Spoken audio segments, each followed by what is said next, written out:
اللہ پاک منتظر ہوتے ہیں کہ میرا بندہ میری طرف آئے. جب بندہ اللہ کی طرف متوجہ ہوتا ہے اللہ بھی متوجہ ہوتے ہیں. جب بندہ اللہ کی طرف چلتا ہے اللہ بھی اس کی طرف چلتے ہیں. بندہ ایک دم اللہ سے منہ موڑ لیتا ہے, اللہ منہ نہیں موڑتے, اللہ پھر بھی انتظار کرتے ہیں, شاید ابھی آ جائے, ابھی آ جائے, ابھی آ جائے. یہ حسن حسین میں 2 حدیثیں لکھی ہیں. ایک حدیث میں ہے جس کا مفہوم یہ ہے, ایک صحابی رضی اللہ تعالیٰ عنہ حضور کے پاس آئے, عرض کیا یا رسول اللہ صلی اللہ علیہ وسلم جب آدمی گناہ کرتا ہے تو کیا ہوتا ہے؟ آپ نے ارشاد فرمایا جس کا مفہوم یہ ہے کہ وہ فرشتے لکھ لیتے ہیں. یہ 2 فرشتے بیٹھے ہیں کرامن کاتبین, وہی ایک نیکیاں لکھتا ہے, گناہ لکھتا ہے. ایک آدمی کے دل میں یہ بات تھی کہ یہ کیسے لکھتے ہیں اور ایک بات کو بھی نہیں چھوڑتے, تو اس کے اندر تھوڑی سی تشویش تھی اس بات کی. تھا مسلمان, ایک بزرگ کی بات ہے, تو کتاب میں واقعہ لکھا ہے اس کا. تو رات کو سویا تو خواب میں دیکھتا ہے کہ ایک جنگل ہے اور اس میں جو ہے ایک بہت بڑا قالین سا بچھا ہوا ہے اور بڑی بڑی کتابیں پڑی ہیں, اور 2 بوڑھے آدمی سفید ریش بیٹھے ہوئے ہیں, قلم ان کے پاس ہے, ایک کے پاس بھی ایک رجسٹر ہے, دوسرے کے پاس بھی رجسٹر ہے. تو یہ سوچتا ہے کہ یہ کون لوگ ہیں, تو یہ جا کے ان کو کہتا ہے السلام علیکم. وہ کہتے ہیں السلام علیکم. کہتے ہیں بھائی آپ لوگ کون ہو؟ وہ کہتے ہیں بھائی آپ لوگ کون ہو؟ وہ کہتے ہیں بھائی میں آپ سے بات کر رہا ہوں. کہتے ہیں بھائی میں آپ سے بات کر رہا ہوں. وہ کہتے ہیں بھائی میری طرف دیکھو, میری طرف دیکھو. وہ جو وہ کہتا ہے وہ لکھتے ہیں. تو آخر وہ پوچھتا ہے کہ یہ کون لوگ ہیں؟ تو غیب سے آواز آتی ہے یہ منکر نکیر, یہ کرامن کاتبین ہیں. ایک ایک اشارہ لکھا جاتا ہے, ایک ایک ذرہ لکھا جاتا ہے, ایک ایک بات لکھی جاتی ہے, ایک ایک عمل لکھا جاتا ہے. اس میں اللہ نے پھر بھی ہمارے ساتھ یہ عافیت والا معاملہ کیا کہ جب آدمی نیکی کا ارادہ کرتا ہے تو فرشتہ ایک نیکی لکھ لیتا ہے. تو کسی صحابی نے حضور سے پوچھا کہ یا رسول اللہ ارادہ تو دل میں ہوتا ہے, تو اس فرشتے کو کیسے پتہ چل جاتا ہے؟ تو حضور نے ارشاد فرمایا جس کا مفہوم یہ ہے کہ جب آدمی نیکی کا ارادہ کرتا ہے اس کے اندر سے ایک خوشبو اٹھتی ہے, تو فرشتہ اس خوشبو کو محسوس کر کے کہتا ہے اس نے نیکی کا ارادہ کیا ہے. تو یہ کرامن کاتبین یہ ایک نیکی لکھ لیتا ہے, یہ فرشتہ جو دائیں طرف بیٹھا ہے. اور جب یہ جو ہے نیکی کرتا ہے تو وہ پھر 10 نیکیاں لکھ لیتا ہے. 70 تک اللہ پاک ثواب دیتے ہیں, 700 تک ایک نیکی پہ ثواب دیتے ہیں. اور ایک جگہ تو اللہ پاک فرماتے ہیں صبر کرنے والوں کو ہم بے حساب دیتے ہیں. دنیا پتہ نہیں کتنی نیکیاں لکھی جاتی ہیں. ایک صحابی رضی اللہ تعالیٰ نے پڑھا یا رب لک الحمد کما ینبغی لجلال وجہک وعظیم سلطانک. پوچھا یہ کس نے پڑھا؟ وہ صحابی گھبرا گئے, پتہ نہیں میں نے کوئی نامناسب بات کہہ دی. تو فرشتوں کا واقعہ سنایا کہ جب تو نے یہ کلمات پڑھے تو فرشتوں نے اللہ سے پوچھا کہ اللہ اس کے بدلے ہم اس کی کیا نیکی لکھیں؟ اللہ پاک نے فرشتوں سے فرمایا جس کا مفہوم یہ ہے اس کی نیکی تم نہیں لکھ سکتے, جو جملے اس نے کہے ہیں اس کی نیکی جو ہے قیامت کے دن خود میں ان کو بتلا دوں گا, سمجھے نا, اس کی نیکی تم نہیں لکھ سکتے. تو یہ فرشتے بیٹھے ہوئے ہیں. حضور صلی اللہ علیہ وسلم نے فرمایا جس کا مفہوم یہ ہے جب گناہ کرتا ہے آدمی فرشتہ لکھ لیتا ہے. میں نے کہا یار سن, جب آدمی جو ہے اس سے توبہ کرتا ہے کیا ہوتا ہے؟ میں نے کہا عمل نامے سے مٹا دیا جاتا ہے. وہ جو جگہ گواہ بنی تھی جس جگہ پہ اس نے گناہ کیا تھا اسے بھلا دیا جاتا ہے, ختم کر دیا جاتا ہے. انہوں نے کہا یا رسول اللہ صلی اللہ علیہ وسلم اگر یہی آدمی یہی گناہ دوبارہ کرے تو کیا ہوتا ہے؟ حضور نے فرمایا دوبارہ لکھ لیا جاتا ہے, وہ جگہ گواہ بن جاتی ہے. اس صحابی نے کہا اللہ کے رسول اگر یہی آدمی دوبارہ اسی گناہ سے جو ہے توبہ کرے تو کیا ہوتا ہے؟ آپ نے ارشاد فرمایا جس کا مفہوم یہ ہے کہ یہ اعمال نامے سے مٹا دیا جاتا ہے, اللہ معاف کر دیتے ہیں, اعمال نامے سے مٹا دیا جاتا ہے اور اس کا جو ہے تو جگہ سے بھلا دیا جاتا ہے. تو 3 یا 4 مرتبہ اس صحابی رضی اللہ تعالی نے حضور صلی اللہ علیہ وسلم سے پوچھا.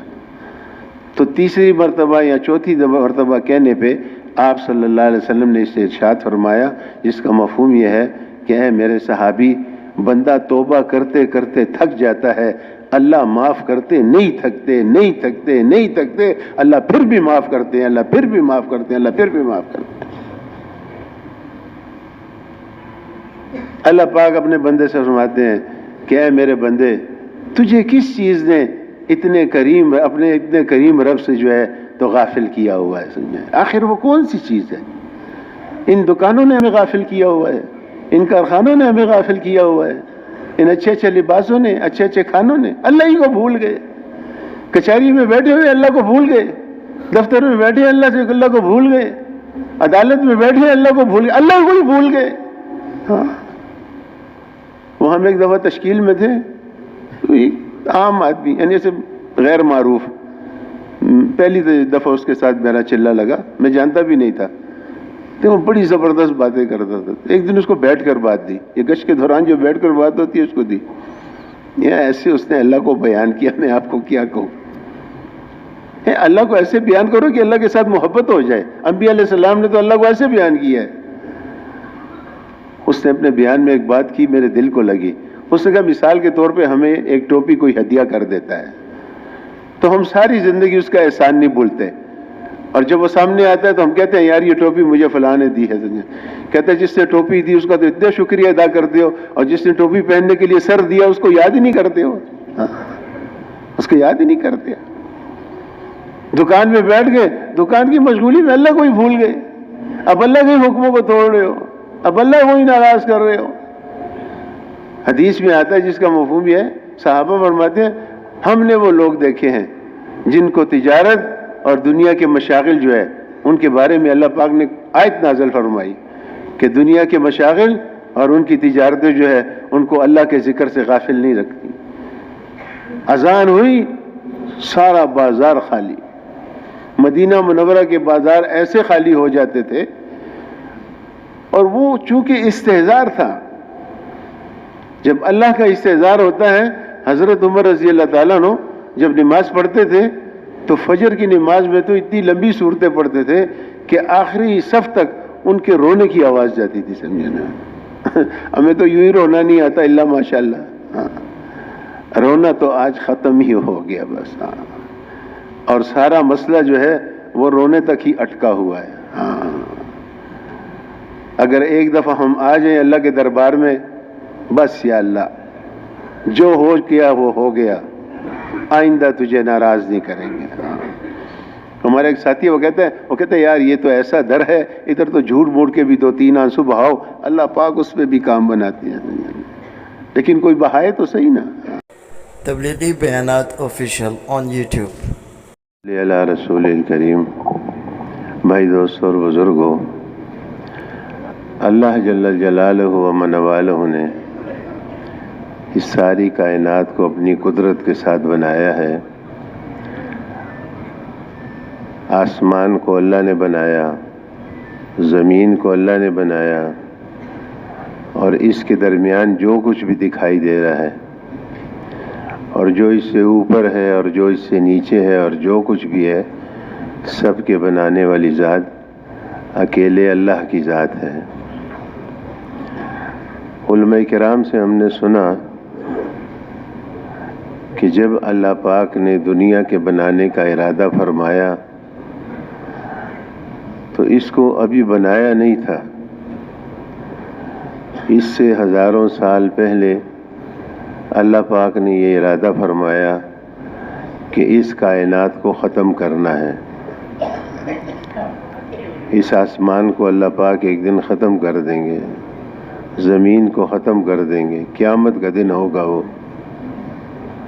حدیثوں میں تفصیل کے ساتھ یہ بات آتی ہے کہ لوگ اپنے کاموں کے اندر مشغول ہوں گے، ایک دم زمین ہلنا شروع ہوگی،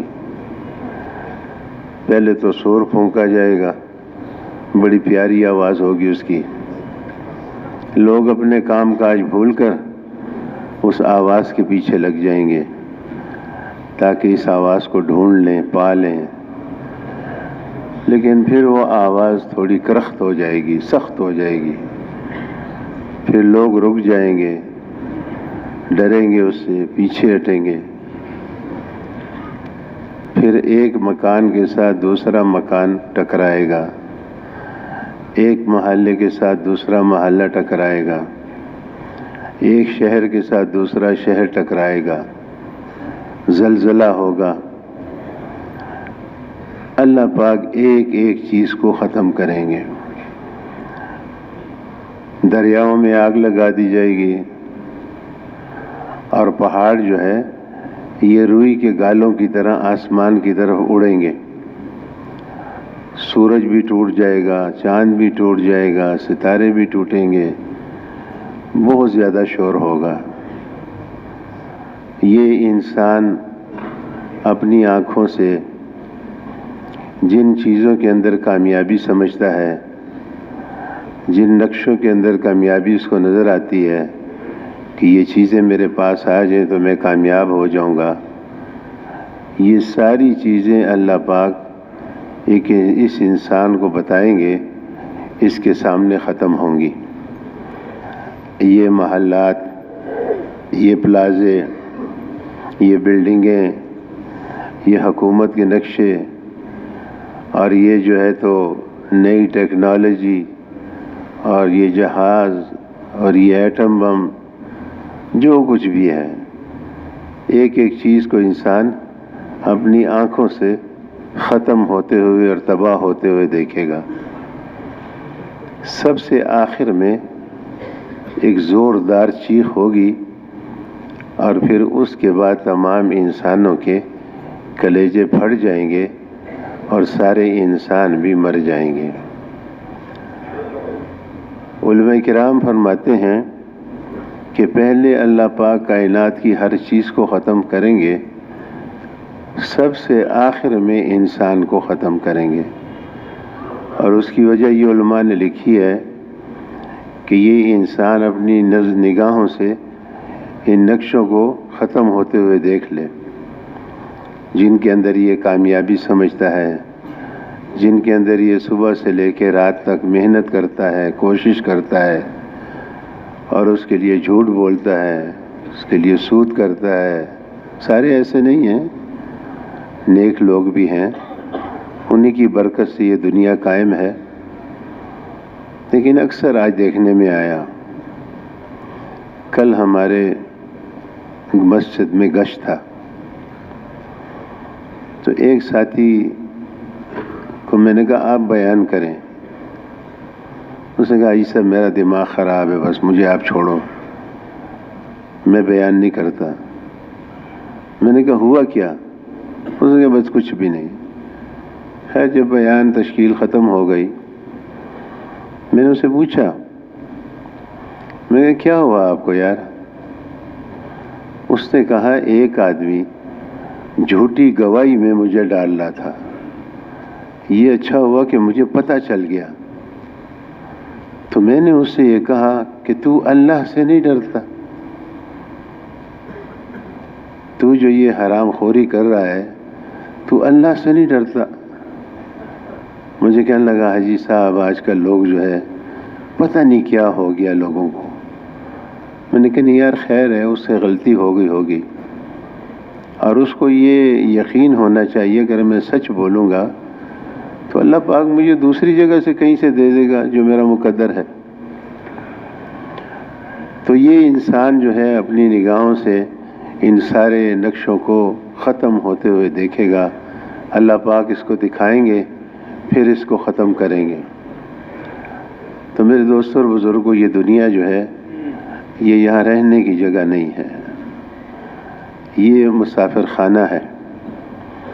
ایک مولوی صاحب رائے میں بیان کر رہے تھے، تو انہوں نے فرمایا کہ دیکھو جب مسافر سفر کرتا ہے تو ٹرین جو ہے اس کی منزل کے قریب پہنچتی ہے تو پھر آہستہ آہستہ وہ اپنا سامان اکٹھا کرتا ہے۔ اس کو پتہ چل جاتا ہے میری منزل آ رہی ہے، سامان اکٹھا کروں تاکہ میں نے اترنا ہے۔ اور یہاں تو جتنا قبر کے قریب ہوتے جا رہے ہیں اتنا اپنے سامان کو پھیلاتے چلے جا رہے ہیں۔ جو سمجھدار لوگ تھے، جن کو اس کا استحضار تھا، وہ تو روتے ہوئے اس دنیا سے گئے۔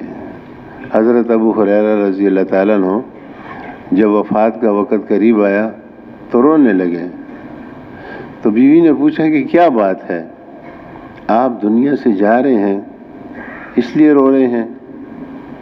نے کہا لا ابقی ولا دنیاکم، میں تمہاری دنیا پہ نہیں رو رہا کہ دنیا چھوٹ رہی ہے، میں تو اس لیے رو رہا ہوں کہ سفر لمبا ہے اور زیادہ سفر میرے پاس بہت کم ہے۔ انبیاء علیہ الصلوۃ والسلام نے آ کر دعوت کے ذریعے انسانوں کو یہ بات سمجھائی کہ دیکھو تمہیں اللہ پاک نے تھوڑے سے وقت کے لیے دنیا میں بھیجا ہے اور یہاں تمہیں تیاری کے لیے بھیجا ہے، اور وہ تیاری کیا ہے؟ اس تیاری میں سب سے پہلی بات یہ ہے کہ تم اللہ کو پہچان لو جو تمہارا خالق ہے، مالک ہے، جس نے تمہیں پیدا کیا، جو تمہیں رزق دیتا ہے، جو ہمیشہ سے ہے اور ہمیشہ رہے گا۔ تم اس کے حکم کو پورا کرو اور اس کے نبی کے بتلائے ہوئے طریقے پہ عمل کرو۔ تو جب تم دین کو اپنی زندگی میں لاؤ گے تو وہ بڑا اللہ جو ہے تمہیں دنیا میں بھی کامیاب کرے گا، آخرت میں بھی کامیاب کرے گا۔ اور اللہ کے حکم کو نہ توڑو، اس سے اللہ پاک ناراض ہوتے ہیں۔ نبی کے طریقے کو مت چھوڑو، اس سے اللہ پاک ناراض ہوتے ہیں۔ جس سے اللہ راضی ہو گئے اس کے تو دونوں جہان میں مزے، اور جس سے اللہ ناراض ہو گئے وہ دونوں جہان میں ہلاک ہو گیا۔ دین کے اوپر اللہ نے دنیا میں بھی وعدہ کیا کامیابی کا، آخرت میں بھی۔ یہ دین ایسی چیز نہیں ہے کہ صرف قبر، حشر، آخرت اور وہ جنت ملے گی، نہیں۔ انبیاء علیہ الصلوۃ والسلام کی جو دعوت تھی تو وہ یہ دعوت ہے، کوئی میں سیاست کی بات نہیں کر رہا ہوں، حقیقت کی بات ہے۔ اس بات کو آپ کسی اور طرف نہ لے جانا، ہم نے بزرگوں سے سنا ہے، نبیوں کی دعوت یہ تھی کہ تم کلمہ پڑھ لو، دنیا میں بھی کامیاب ہو جاؤ گے، آخرت کے اندر بھی کامیاب ہو جاؤ گے۔ یہ کلمہ جو ہے اس کے اندر صرف آخرت کی کامیابی نہیں ہے، دنیا کی بھی کامیابی ہے۔ مولانا محمد یوسف صاحب رحمۃ اللہ علیہ فرمایا کرتے تھے، بڑا عجیب ملفوظ ہے، فرماتے تھے کہ ہو سکتا ہے کہ غیروں کو دنیا کے اندر جو وقتی کامیابی ہے، ہو سکتا ہے کہ کلمے کے بغیر مل جائے، لیکن کلمے والے کو جو دنیا کی وقتی کامیابی ملے گی وہ بھی کلمے کے راستے سے ملے گی اور کسی اور راستے سے نہیں ملے گی۔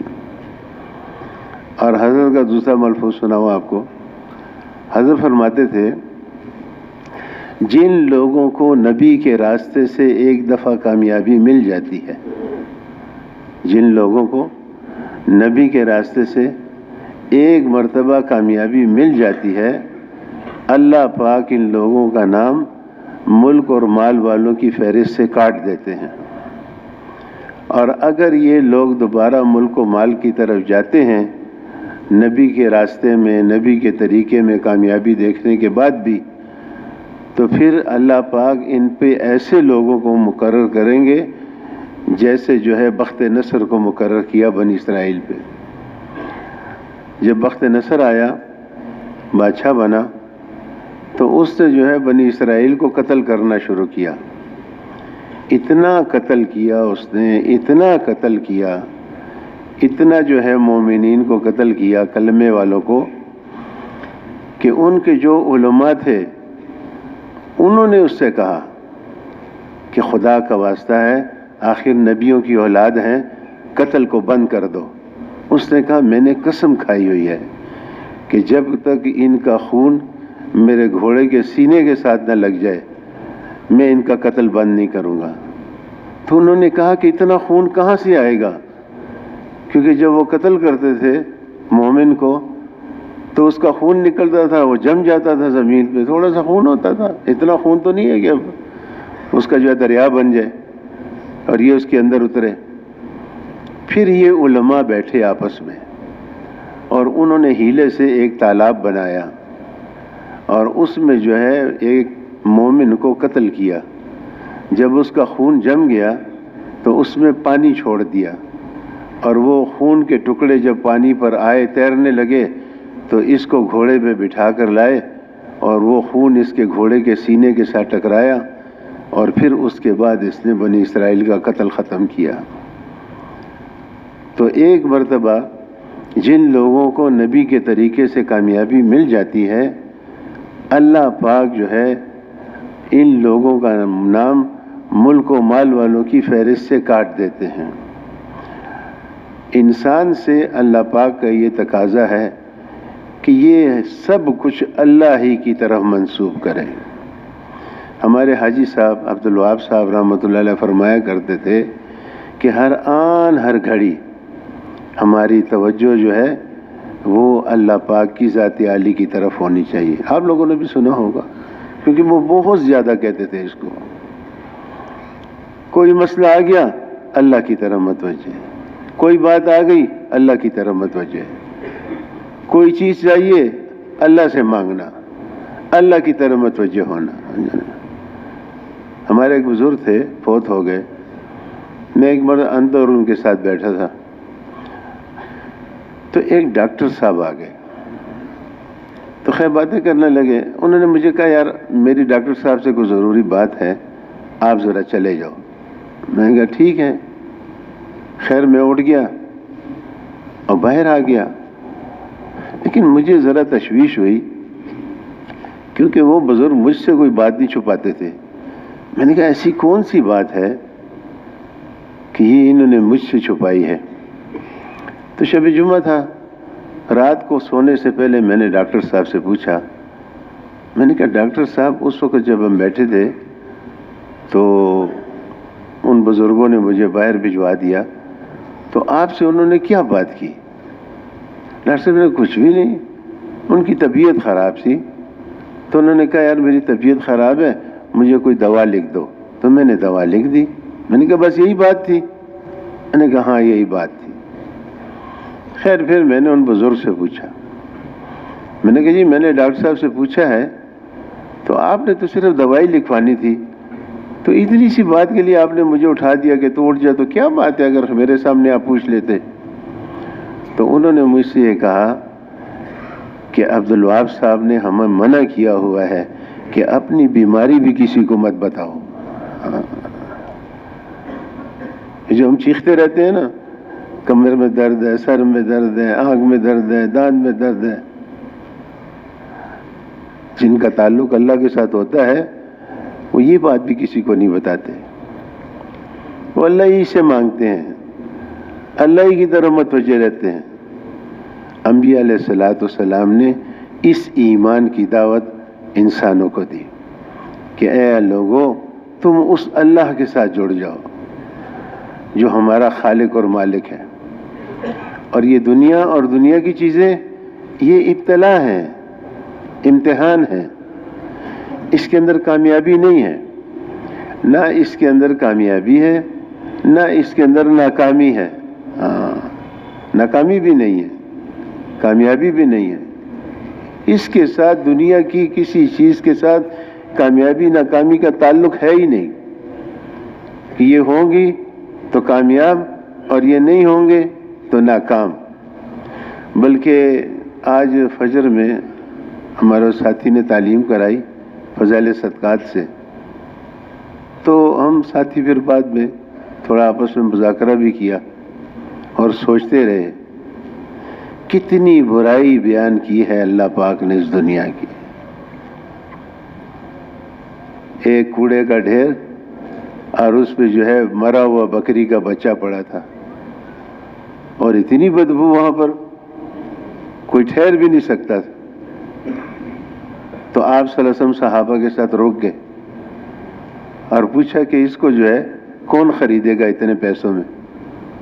صحابہ نے عرض کیا یا رسول اللہ، یہ تو مرا ہوا کوئی نہیں لیتا، اور اگر زندہ بھی ہوتا تو عیب والا تھا، کان کٹا تھا، اس کا کان کٹا ہوا ہے، اس کو زندہ کوئی لینے کے لیے تیار نہیں، اور آپ جو ہے تو مرے ہوئے کی بات کر رہے ہیں۔ حضور صلی اللہ علیہ وسلم نے ارشاد فرمایا جس کا مفہوم یہ ہے کہ دنیا اللہ پاک کے نزدیک اس سے بھی بے حیثیت ہے۔ انبیاء علیہ الصلوۃ والسلام نے آ کر، حضرت جی فرماتے تھے انبیاء علیہ السلام نے آ کر انسانوں کو دعوت کے ذریعے تصویر کا دوسرا رخ دکھایا ہے، ہمارے سامنے تو دنیا کا ایک رخ ہے، اچھے اچھے بنگلے، اچھی اچھی گاڑیاں، اچھے اچھے کھانے، اچھے اچھے لباس، خوبصورت بیویاں اور بچے اور دنیا کا نقشے اور عیش اور عشرت. ہم بھی یہی سمجھتے ہیں. آپ تو اچھے لوگ ہیں، میں اپنی بات کرتا ہوں. ہم بھی کہتے ہیں اس فلانے آدمی پہ اللہ کی بڑی رحمت ہے، وہ فلانا آدمی جو ہے وہ اللہ کی یاد میں ہے. ہم رحمت کس کو کہتے ہیں؟ مال کو، جس کی برائی اللہ نے بیان کی. ہم جو ہے اللہ کی یاد کس کو کہتے ہیں؟ جو دنیا کے نقشے جس کے پاس زیادہ ہوں. ہم ایک دفعہ یہاں بیٹھے تھے، ہمارے ایک ساتھی نے بڑی عجیب بات کی. ایک ساتھی نے کہا یار بس اللہ پاک دنیا اتنی دے کہ کسی کا محتاج نہ ہو آدمی. تو دوسرے نے کہا دیکھو شیخ الحدیث صاحب رحمۃ اللہ علیہ نے لکھا ہے کہ بنانے والے نے اس کی برائی بیان کی ہے. بنانے والے نے اس کی برائی بیان کی ہے. تو جب بنانے والا اس کی برائی بیان کرتا ہے تو پھر تھوڑی یا بہت وہ سبھی جو ہے ایک ہی ہے. اور جو سمجھدار لوگ تھے جن کا اللہ کے ساتھ تعلق جڑا ہوا تھا وہ اسے دور بھاگتے تھے.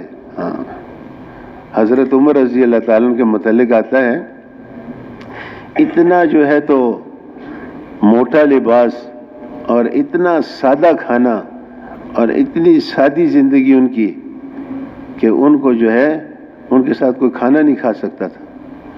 ایک مرتبہ کھانا کھا رہے تھے تو ایک علاقے کا ایک گورنر آ گیا تو اس کو کہا آؤ میرے ساتھ کھانا کھاؤ. تو انہوں نے جب کھانا شروع کیا تو وہ نوالا جب منہ میں ڈالا اب نوالا اندر نہ جائے، اتنا موٹا کھانا، اور جائے تو وہ پھینک نہ سکے، امیر المومنین کا ڈر. آخر یہ کیا لوگ تھے؟ ہمیں تو یہ خواب نظر آتا ہے. شیخ الحدیث صاحب رحمۃ اللہ علیہ نے فضائل اعمال میں جو شروع کا دیباچہ بنایا ہے، جو شروع کا جو وہ کتاب ہے ان کی، وہ صحابہ کے واقعات ہیں. تو اس کتاب کا نام شیخ الحدیث صاحب نے رکھا ہے حکایات صحابہ. اس کتاب کا نام وہ یہ بھی رکھ سکتے تھے صحابہ کرام کے قصے، صحابہ کرام کی کہانیاں. لیکن کہانی جو ہے وہ جھوٹ بھی ہو سکتی ہے، سچی بھی ہو سکتی ہے.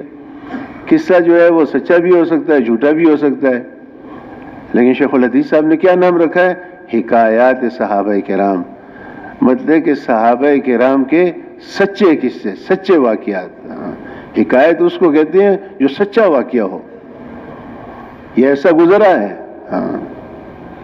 اور شیخ الحدیث صاحب رحمۃ اللہ علیہ نے ایک جگہ یہ لکھا بھی ہے بھئی ان واقعات کو بیان کرنا چاہیے، سننا چاہیے. چلو ہم ویسا تو نہیں کر سکتے، کم از کم ہماری آنکھیں تو نیچی رہیں گی، کم از کم یہ تو احساس ہوگا کہ ہم غلط کر رہے ہیں. اور اللہ پاک کسی کو توفیق دے تو وہی صحابہ کی زندگی کے قریب تو ہو سکتا ہے. تو آخر اس گورنر نے کہا کہ آپ ایسا سادہ کھانا کھاتے ہیں. وہ کھا نہ سکا بیچارہ، ایک نوالا بھی نہ کھا سکا، حالانکہ وہ بھی صحابی تھے رضی اللہ تعالیٰ عنہ. حضرت عمر رضی اللہ تعالیٰ عنہ گورنروں کی بہت جو ہے تو خیر خبر لیتے تھے، پوچھتے رہتے تھے کہ کس گورنر نے جو ہے اپنے گھر کے باہر دروازہ تو نہیں بنایا. وہ گورنروں کو دروازہ نہیں بنانے دیتے تھے. وہ کہتے گورنر دروازہ بنائے گا تو عوام کی جو ہے تو تکلیف اس تک کیسے پہنچے گی؟ یہ تو دروازہ بند کر کے گھروں میں بیٹھے رہیں گے. کسی گورنر کو اپنے گھر کا دروازہ بنانے کی اجازت نہیں تھی. ایک گورنر نے کسی شہر میں اپنے گھر کا دروازہ بنا دیا تو حضرت عمر رضی اللہ تعالیٰ عنہ کو پتہ چلا تو انہوں نے آدمی بھیجے کہ جا کے اس کو جلا دو. تو کسی نے آ کے اس سے کہا کہ تیرے گھر کا دروازہ جل رہا ہے. انہوں نے کہا یہ عمر نہیں کیا ہوگا، یہ دوسرا کوئی نہیں کر سکتا. سعد بن ابی وقاص رضی اللہ فرماتے ہیں کہ اگر بدر والوں کے متعلق آیت نازل نہ ہوئی ہوتی تو میرے نزدیک سب سے فضیلت والے لوگ جو ہیں وہ ہیں جنہوں نے قادسیہ کے اندر شرکت کی. جو قادسیہ کی جنگ ہوئی اس کے اندر جن لوگوں نے شرکت کی، میرے نزدیک جو ہے اگر بدر والوں کے متعلق آیت نہ نازل، اتنا مال آیا، اتنا مال آیا. اتنا سونا، اتنا چاندی، اتنے ہیرے، اتنے جواہرات کہ مسجد نبوی کا صحن بھر گیا. اور ایک طرف حضرت عمر رضی اللہ تعالیٰ عنہ اور دوسری طرف جو ہے تو عبد الرحمن بن عوف رضی اللہ تعالیٰ عنہ. اب عبد الرحمن بن عوف رضی اللہ تعالیٰ عنہ کو حضرت عمر نظر نہیں آ رہے اور حضرت عمر رضی اللہ تعالیٰ عنہ کو عبد الرحمن بن عوف رضی اللہ تعالیٰ عنہ نظر نہیں آ رہے. اور ساری رات گزر گئی، 2 آدمیوں نے صرف پہرا دیا، اتنا سونا چاندی اور 2 آدمیوں نے. تو حیات الصحابہ میں لکھا ہے کہ جب صبح سورج طلوع ہوا تو سورج کی روشنی جب اس سونے پر پڑی تو عمر رضی اللہ تعالیٰ نے دیکھا کہ وہ سونا ایسے چمک اس سے ماری. تو حضرت عمر رضی اللہ تعالیٰ نے فرمایا کہ وہ لوگ بہت امانت دار تھے جن لوگوں نے تجھے پورا پورا ہم تک پہنچا دیا اور تجھ پہ اب سایہ نہیں آئے گا. اور فرمایا کہ سب صدقہ کر دو. عبد الرحمن بن عوف رضی اللہ نے کہا امیر المومنین یہ آپ کیا کہہ رہے ہیں، یہ سارا صدقہ کر دیں؟ میں نے کہا ہاں یہ سارا صدقہ کر دو. تو کہا امیر المومنین یہ تو بہت زیادہ ہے، اتنا نہ کریں، آدھا کر دیں. میں نے کہا نہیں، یہ ہم سے پہلے جن لوگوں کے پاس تھا تم نے ان کا حشر نہیں دیکھا. ایک دوسرے واقعے میں ازواج مطہرات نے کوئی ترغیب دی ان کو کسی لباس کی اچھے کی یا اچھے کھانے کی یا تنخواہ کے بڑھانے کی. 2-3 چیزیں ہیں کہ وظیفہ آپ کا بڑھا دیتے ہیں. صحابہ نے یہ سوچا ہے، وہ صحابہ خود نہیں کہہ سکتے تھے. رنگ سرخ ہو گیا، آنکھیں پھر گئی. پوچھا کس نے تجھے کہا؟ انہوں نے کہا نام نہیں بتائیں گے ہم. انہوں نے کہا اگر آپ نام بتا دیتی میں ان کے چہرے بدل دیتا. اور بہت باتیں کی. آخر میں ایک عجیب جملہ فرمایا کہ ان سے جا کے یہ کہہ دے کہ اللہ پاک کے خزانوں میں کوئی خیر ایسی نہیں جو اس نے اپنے حبیب صلی اللہ علیہ وسلم کو نہ دی ہو. اگر یہ مال خیر کی چیز ہوتا تو یہ سب سے زیادہ حضور صلی اللہ علیہ وسلم کے ساتھ ہوتا. میں اپنے 2 ساتھیوں کے پیچھے چلوں گا، حضرت محمد صلی اللہ علیہ وسلم اور حضرت ابوبکر صدیق رضی اللہ تعالیٰ عنہ. اگر ان کے قدم پہ قدم رکھوں گا تو میں خیر پہ رہوں گا، اور اگر میں ان کے قدم پہ قدم نہیں رکھوں گا تو میری ہلاکت کے اندر کوئی شک نہیں ہے. تو یہاں پر بھی جو ہے عبد الرحمن بن عوف رضی اللہ عنہ نے بڑی ترغیب دی. آخر میں انہوں نے کہا ایسا کر لیتے ہیں کچھ تو رکھ لو، اس سے ہم جہاد کے لیے سامان، کوئی گھوڑے، کوئی تلواریں، کوئی نیزے. جب یہ انہوں نے اصرار کیا تو یہاں پر آ کے پھر حضرت عمر رضی اللہ تعالیٰ نے عبد الرحمن کے چہرے پہ جو ہے مکہ مارا کہ کیا ہو گیا تجھے؟ ان لوگوں کا انجام نہیں دیکھتے جن کے پاس یہ تم سے پہلے تھا. تو میرے دوست اور بزرگوں، ایک صحابی رضی اللہ تعالیٰ عنہ حضور صلی اللہ علیہ وسلم کی خدمت میں حاضر ہوئے. پوچھا یا رسول اللہ صلی اللہ علیہ وسلم، جب ایمان دل میں داخل ہوتا ہے اور سینہ اس سے کھلتا ہے، اس کی کوئی نشانی ہے؟ بڑے ہی کام کا سوال کیا ہے. قیامت تک امت کو یہ سوال کام دے گا کہ اے اللہ کے رسول، جب ایمان دل کے اندر داخل ہوتا ہے اور ایمان شرح صدر ہوتا ہے اور سینہ اس سے کھلتا ہے، اس کی کوئی نشانی ہے؟ حضور فرمایا ہاں ہے. پہلی نشانی التجافی عن دار الغرور. ایمان جب دل میں داخل ہوتا ہے اس کی پہلی نشانی یہ ہے کہ دنیا کی محبت دل سے ختم ہو جاتی ہے. ہاں، دنیا سے دل اچاٹ ہو جائے. بیٹھا ہوا ہے، رو رہا ہے، ہائے میرے اتنے گناہ، میں کیا کروں گا. ہر جانے والے نے روتے ہوئے یہی کہا. حضرت عمر رضی اللہ تعالیٰ کتنے بڑے آدمی، اور جب وفات کا قریب ہوا، اب زخموں سے خون جاری ہے. بیٹے نے سر لے کے اپنی گود میں رکھ لیا تو اپنے سر کو نیچے زمین پہ گرا دیا. پھر وہ تکیہ لے کے آیا تو تکیے پہ ہاتھ مارنے لگے. اس کو سمجھ نہ آئی کہ میں کیا کروں. کہا یہ ہٹا دے میرے سر کے نیچے سے. میں تو اللہ کے دربار میں ایسے حاضر ہونا چاہتا ہوں جیسے کوئی لٹا پٹا مسافر ہو، اور اللہ پاک کو میری اس حالت پہ رحم آ جائے اور اللہ پاک میری مغفرت فرما دے. سمجھا؟ تو میرے دوستوں اور بزرگوں، جو عقل مند لوگ ہوتے ہیں، جو سمجھدار لوگ ہوتے ہیں، وہ ہر اس سوراخ کو بند کرتے ہیں جس سوراخ سے دنیا اندر داخل ہوتی ہے۔ حضرت عمر رضی اللہ تعالیٰ عنہ کو اپنے بارے میں بھی اور اپنے ساتھیوں کے بارے میں بھی اس کا بڑا فکر رہتا تھا کہ کہیں ہمارے ساتھی جو ہے وہ دنیا کی محبت نہ ان کے دل میں آ جائے اور کہیں وہ دنیا کی چیزوں کے اور نقشوں کے چکر میں نہ پڑ جائیں۔ ایک صحابی بہت بڑے صحابہ میں سے ہیں، ابو موسیٰ اشعری رضی اللہ تعالیٰ عنہ، وہ کسی جگہ کے گورنر تھے۔ یہ جو ہے تو فکر کرتے تھے سب کی۔ کسی نے آ کے ان سے کہا کہ ابو موسیٰ اشعری رضی اللہ تعالیٰ نے جو ہیں فلاں علاقے کے گورنر آپ نے مقرر کیا ہے، ان کے متعلق یہ بات آئی ہے کہ انہوں نے اپنے گھر کے باہر بڑا قیمتی سا پردہ لگا دیا ہے اور انہوں نے اپنے گھر کی ڈیوڑی جو ہے، راستہ جو ہے اندر جانے کا، وہ بھی پکا کر دیا ہے اور کچھ سامان بھی وہ گھر کے اندر لے آئے ہیں۔ میں اس دن سوچ رہا تھا جب وہ حدیث پڑھی ساتھی نے کتاب میں کہ حضور صلی اللہ علیہ وسلم کا ارشاد ہے جس کا مفہوم یہ ہے کہ اللہ پاک کو زمین پر جتنے بھی ٹکڑے ہیں سب سے محبوب مسجد ہے اور سب سے مبغوض جو ہے وہ بازار ہیں۔ تو وہ ایسے بازار نہیں تھے جیسے ہمارے بازار ہیں، ان کے بازار تو ایسے بازار تھے کہ دکانوں کے اندر کوئی سودا ہی نہیں تھا، بچن چیزیں پڑی ہوتی تھی دکانوں کے اندر ضرورت کی، اور وہ بھی جو ہے ایسے یعنی کم درجے کی، اور پتہ نہیں پرانی اور کیسی ٹوٹی پوٹی، ایسے نہیں ایسے ہمارے ہاں آج جو ہے تو شوکیسوں کے اندر بازار سجے ہوئے ہیں اور عورتوں کے لباس لٹکے ہوئے ہیں اور پتہ نہیں کیا کیا چیزیں ہیں، ایسے پتہ نہیں یہ بازار حضور دیکھتے تو حرام ہی قرار دے دیتے کہ ان بازاروں میں جانا ہی نہیں چاہیے۔ ایک صحابی کے متعلق یہ بات مشہور ہوئی مدینہ منورہ میں کہ اس نے اتنی شاپنگ کی ہے، اتنا سامان گھر کا خرید کے لایا ہے، اس نے تو اپنا گھر ہی سامان سے بھر دیا۔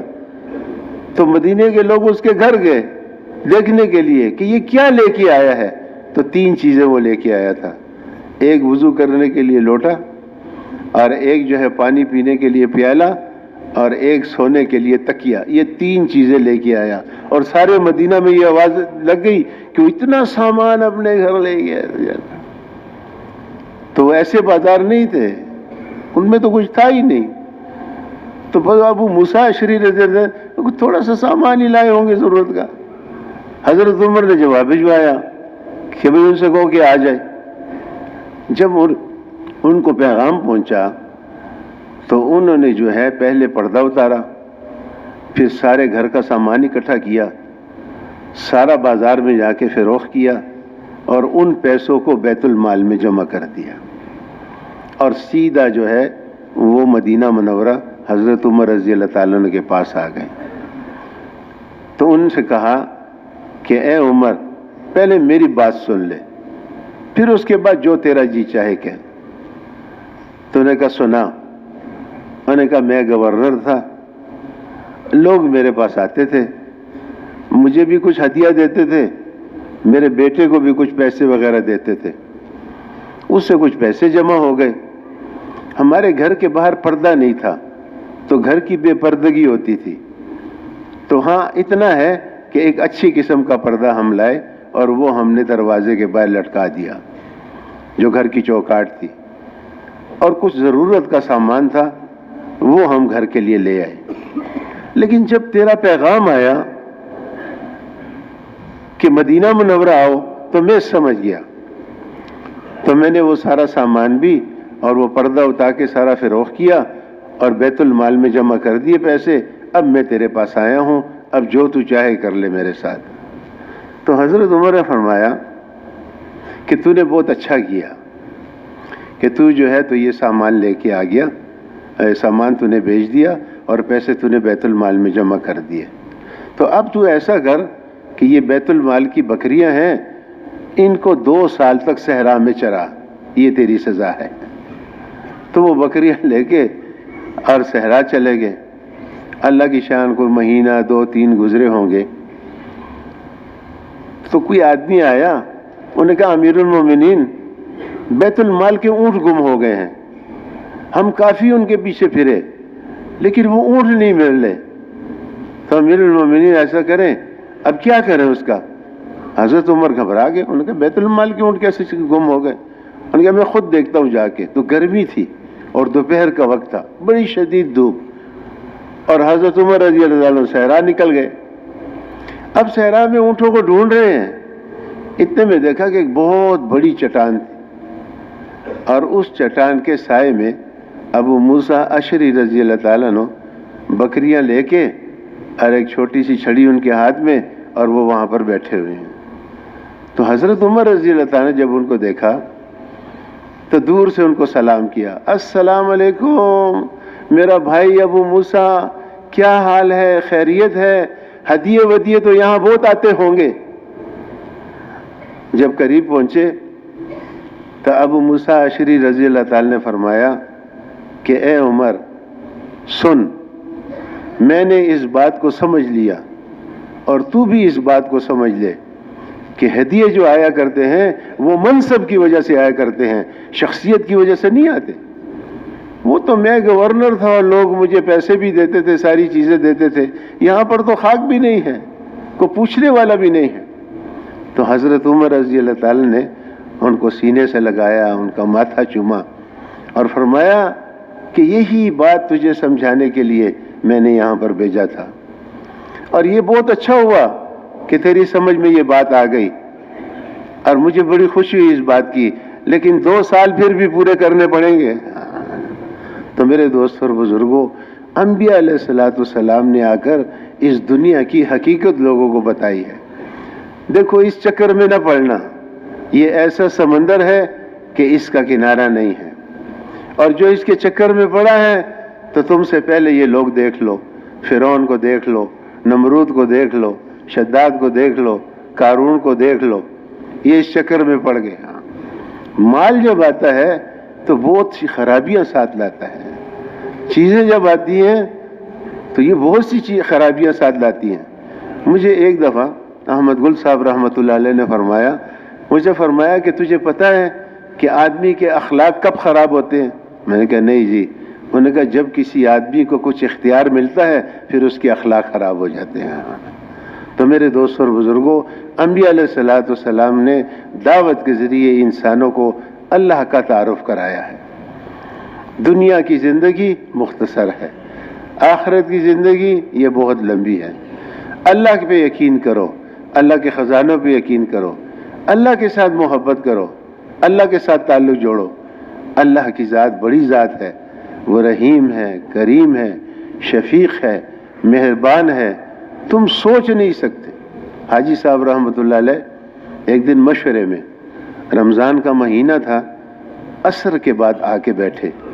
حالانکہ رمضان کے مہینے میں جوانوں کو بھی عصر کے بعد بڑا ذوق محسوس ہوتا ہے، سارے دن کا فاقہ ہوتا ہے، افطاری کے قریب کا وقت ہوتا ہے، ہر آدمی اب تھکا ہوا ہے۔ بعض لوگ تو، ہمارا ایک ساتھی مجھے کہتا ہے یار بس ماجی گا نماز ماں سے ڈیر خبریں میں کوئی رو جا کے ماں مغزہ کار لگے۔ اور حاجی صاحب شروع ہوئے، اللہ کی محبت پہ انہوں نے بات شروع کی، اتنی اللہ کی بڑائی بیان کی اور اس طریقے سے اللہ کو بیان کیا، اور یہ بھی فرمایا کہ آج ہمارے ساتھی جو ہے وہ اللہ کو بیان نہیں کرتے۔ حالانکہ اللہ پاک پھر 1-2 قصے سنائے۔ فرمایا کہ ایک بچہ جو ہے اپنی ماں سے کچھ مانگتا ہے تو ماں اس کو نہیں دیتی، تو وہ ماں سے روٹھ جاتا ہے، اب رونے لگتا ہے۔ اچھا ماں کی قمیض کو بھی پیچھے سے پکڑ لیتا ہے، اب ماں کچن میں جا رہی ہے تو یہ بھی کچن میں جا رہا ہے، اب رو بھی رہا ہے، ماں کو چھوڑتا بھی نہیں ہے۔ ماں کچن میں جا رہی ہے، یہ بھی روتا ہوا ساتھ جا رہا ہے، صحن میں آ رہی ہے، یہ بھی روتا ہوا صحن میں آ رہا ہے، کمرے میں جاتی ہے، کمرے میں بھی اس کے پیچھے ہے، وہ جہاں جاتی ہے رو بھی رہا ہے، اس سے خفا بھی ہے، اس کو چھوڑتا بھی نہیں ہے۔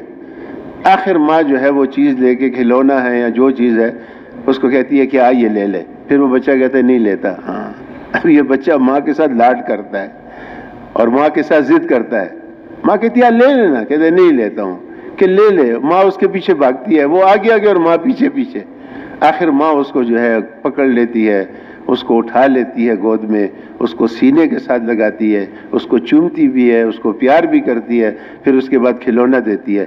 حاجی صاحب رحمۃ اللہ فرمایا کہ اللہ پاک کو اپنے ہر بندے کے ساتھ 70 ماؤں سے زیادہ محبت ہے۔ ایک ماں کو کیا محبت ہوگی؟ یہ جن کے گھر میں چھوٹے بچے ہیں یہ دیکھ لیں کہ مائیں کتنی خدمت کرتی ہیں، دن میں 6 مرتبہ تو ان کے کپڑے بدلتی ہیں، کتنی کی یہ مرتبہ تو ان کے منہ ہاتھ دھلاتی ہیں، یہ پاخانہ صاف کرنا، یہ پیشاب صاف کرنا، یہ راتوں کچھ ٹھنڈی راتوں میں گرم بسترے سے نکل کے اور اس کے لیے دودھ گرم کرنا اور فیڈر بنانا، یہ کوئی آسان کام ہے؟ یہ اللہ پاک نے ماؤں کے دلوں میں بچوں کی محبت ڈالی ہوئی ہے، ورنہ یقین جانو اتنا مشکل کام ہے۔ بقولہ میرا ایک ساتھی کے وہ کہتے اگر اللہ نے ان عورتوں کے دلوں میں بچوں کی محبت نہ ڈالی ہوتی، عورتیں یہ بچے اٹھا کے باہر گلی میں پھینک دے، کیا مصیبت ہے، ساری زندگی میری خراب کر دی۔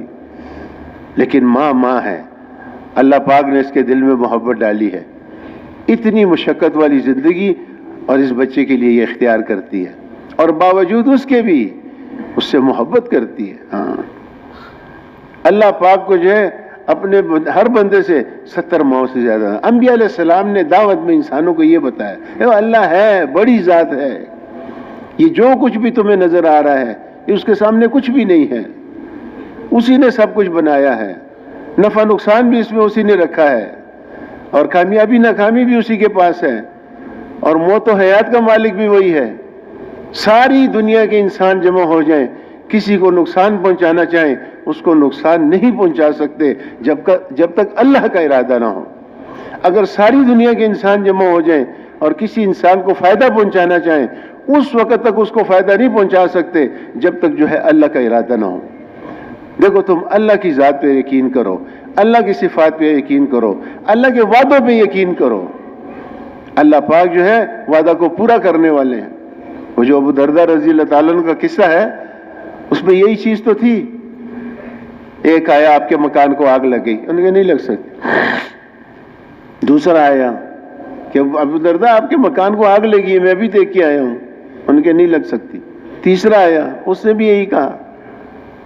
اب وہ سب کو یہی کہا جا رہے ہیں میرے مکان کو آگ نہیں لگ سکتی۔ چوتھا آدمی آیا، اس نے یہ کہا ابو درداء رضی اللہ تعالیٰ عنہ، آگ جو ہے آپ کے گھر کے بالکل قریب آ گئی تھی، جب آپ کے گھر کی دیوار کے ساتھ پہنچی تو آگ بجھ گئی۔ تو پھر لوگوں نے پوچھا کہ ابو درداء کیا ہوا؟ عجیب بات کہ آگ آپ کے گھر کے قریب آئی اور بجھ گئی، اور آپ یہاں اتنے مطمئن کہ لوگ آپ کو کہہ رہے ہیں کہ آپ کے گھر کو آگ لگ گئی اور آپ یقین نہیں کر رہے۔ تو انہوں نے کہا مجھے حضور صلی اللہ علیہ وسلم نے ایک دعا بتائی ہے، جو آدمی وہ دعا صبح پڑھ لے تو رات تک اللہ پاک اس کی ہر چیز کو نقصان سے بچائیں گے۔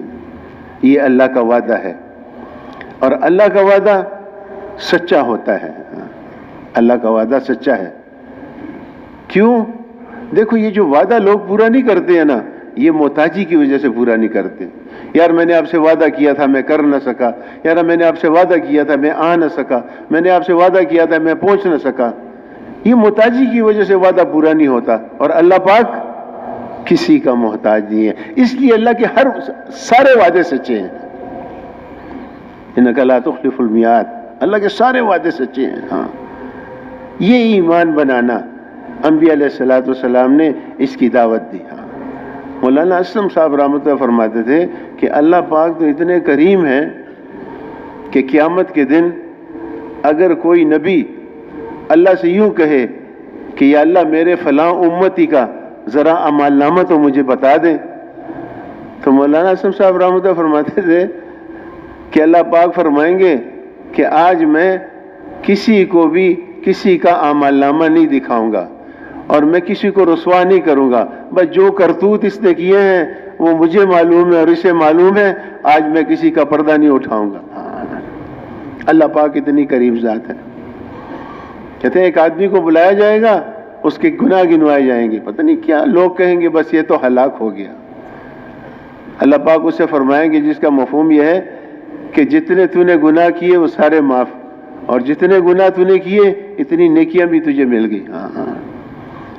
اللہ پاک فرماتے ہیں ان ربی رحیم ودود، ان ربی رحیم ودود، کہ تیرا اللہ رحیم بھی ہے اور تیرا اللہ تیرے ساتھ محبت بھی کرتا ہے۔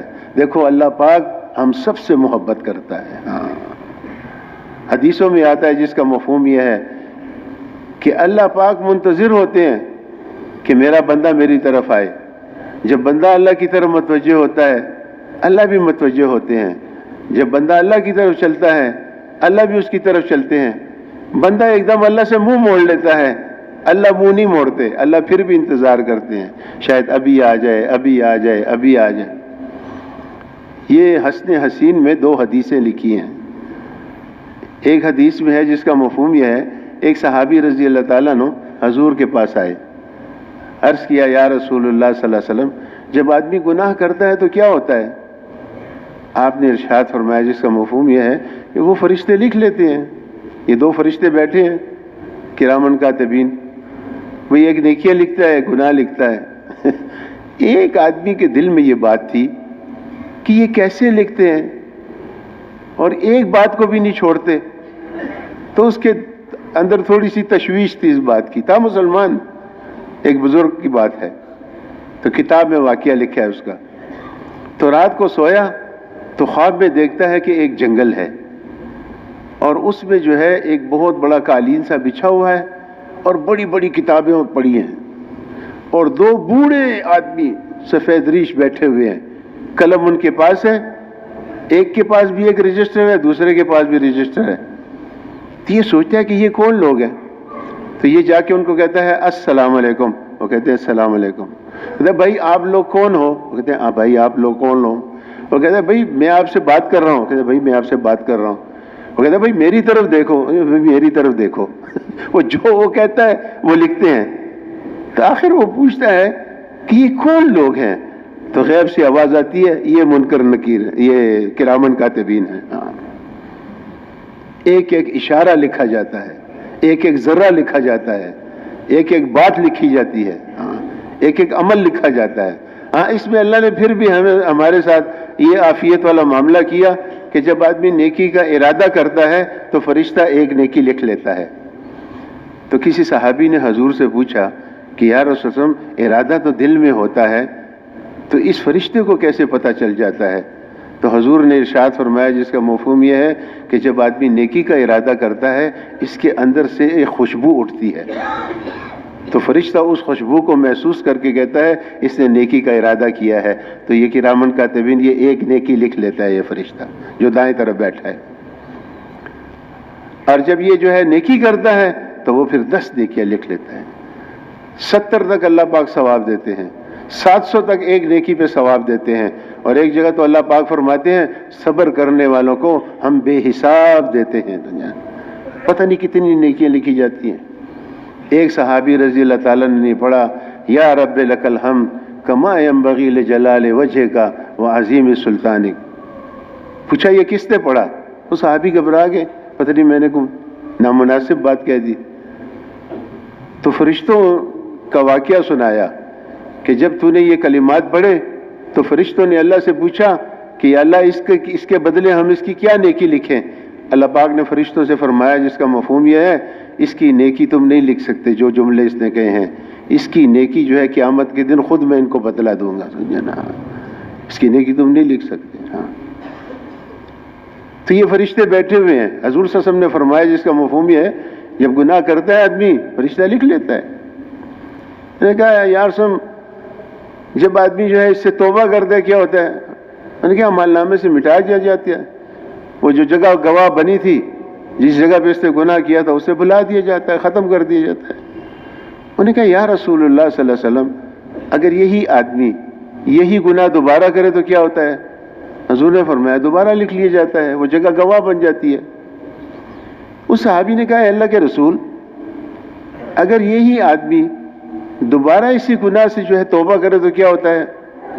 آپ نے ارشاد فرمایا جس کا مفہوم یہ ہے کہ یہ اعمال نامے سے مٹا دیا جاتا ہے، اللہ معاف کر دیتے ہیں، اعمال نامے سے مٹا دیا جاتا ہے اور اس کا جو ہے تو جگہ سے بھلا دیا جاتا ہے۔ تو 3 یا 4 مرتبہ اس صحابی رضی اللہ تعالیٰ نے حضور صلی اللہ علیہ وسلم سے پوچھا تو تیسری مرتبہ یا چوتھی مرتبہ کہنے پہ آپ صلی اللہ علیہ وسلم نے اس سے ارشاد فرمایا، جس کا مفہوم یہ ہے کہ اے میرے صحابی، بندہ توبہ کرتے کرتے تھک جاتا ہے، اللہ معاف کرتے نہیں تھکتے، نہیں تھکتے، نہیں تھکتے، اللہ پھر بھی معاف کرتے ہیں، اللہ پھر بھی معاف کرتے ہیں، اللہ پھر بھی معاف کرتے ہیں۔ اللہ پاک اپنے بندے سے فرماتے ہیں کہ اے میرے بندے، تجھے کس چیز نے اتنے کریم رب سے جو ہے تو غافل کیا ہوا ہے؟ سمجھے آخر وہ کون سی چیز ہے؟ ان دکانوں نے ہمیں غافل کیا ہوا ہے، ان کارخانوں نے ہمیں غافل کیا ہوا ہے، ان اچھے اچھے لباسوں نے، اچھے اچھے کھانوں نے، اللہ ہی کو بھول گئے۔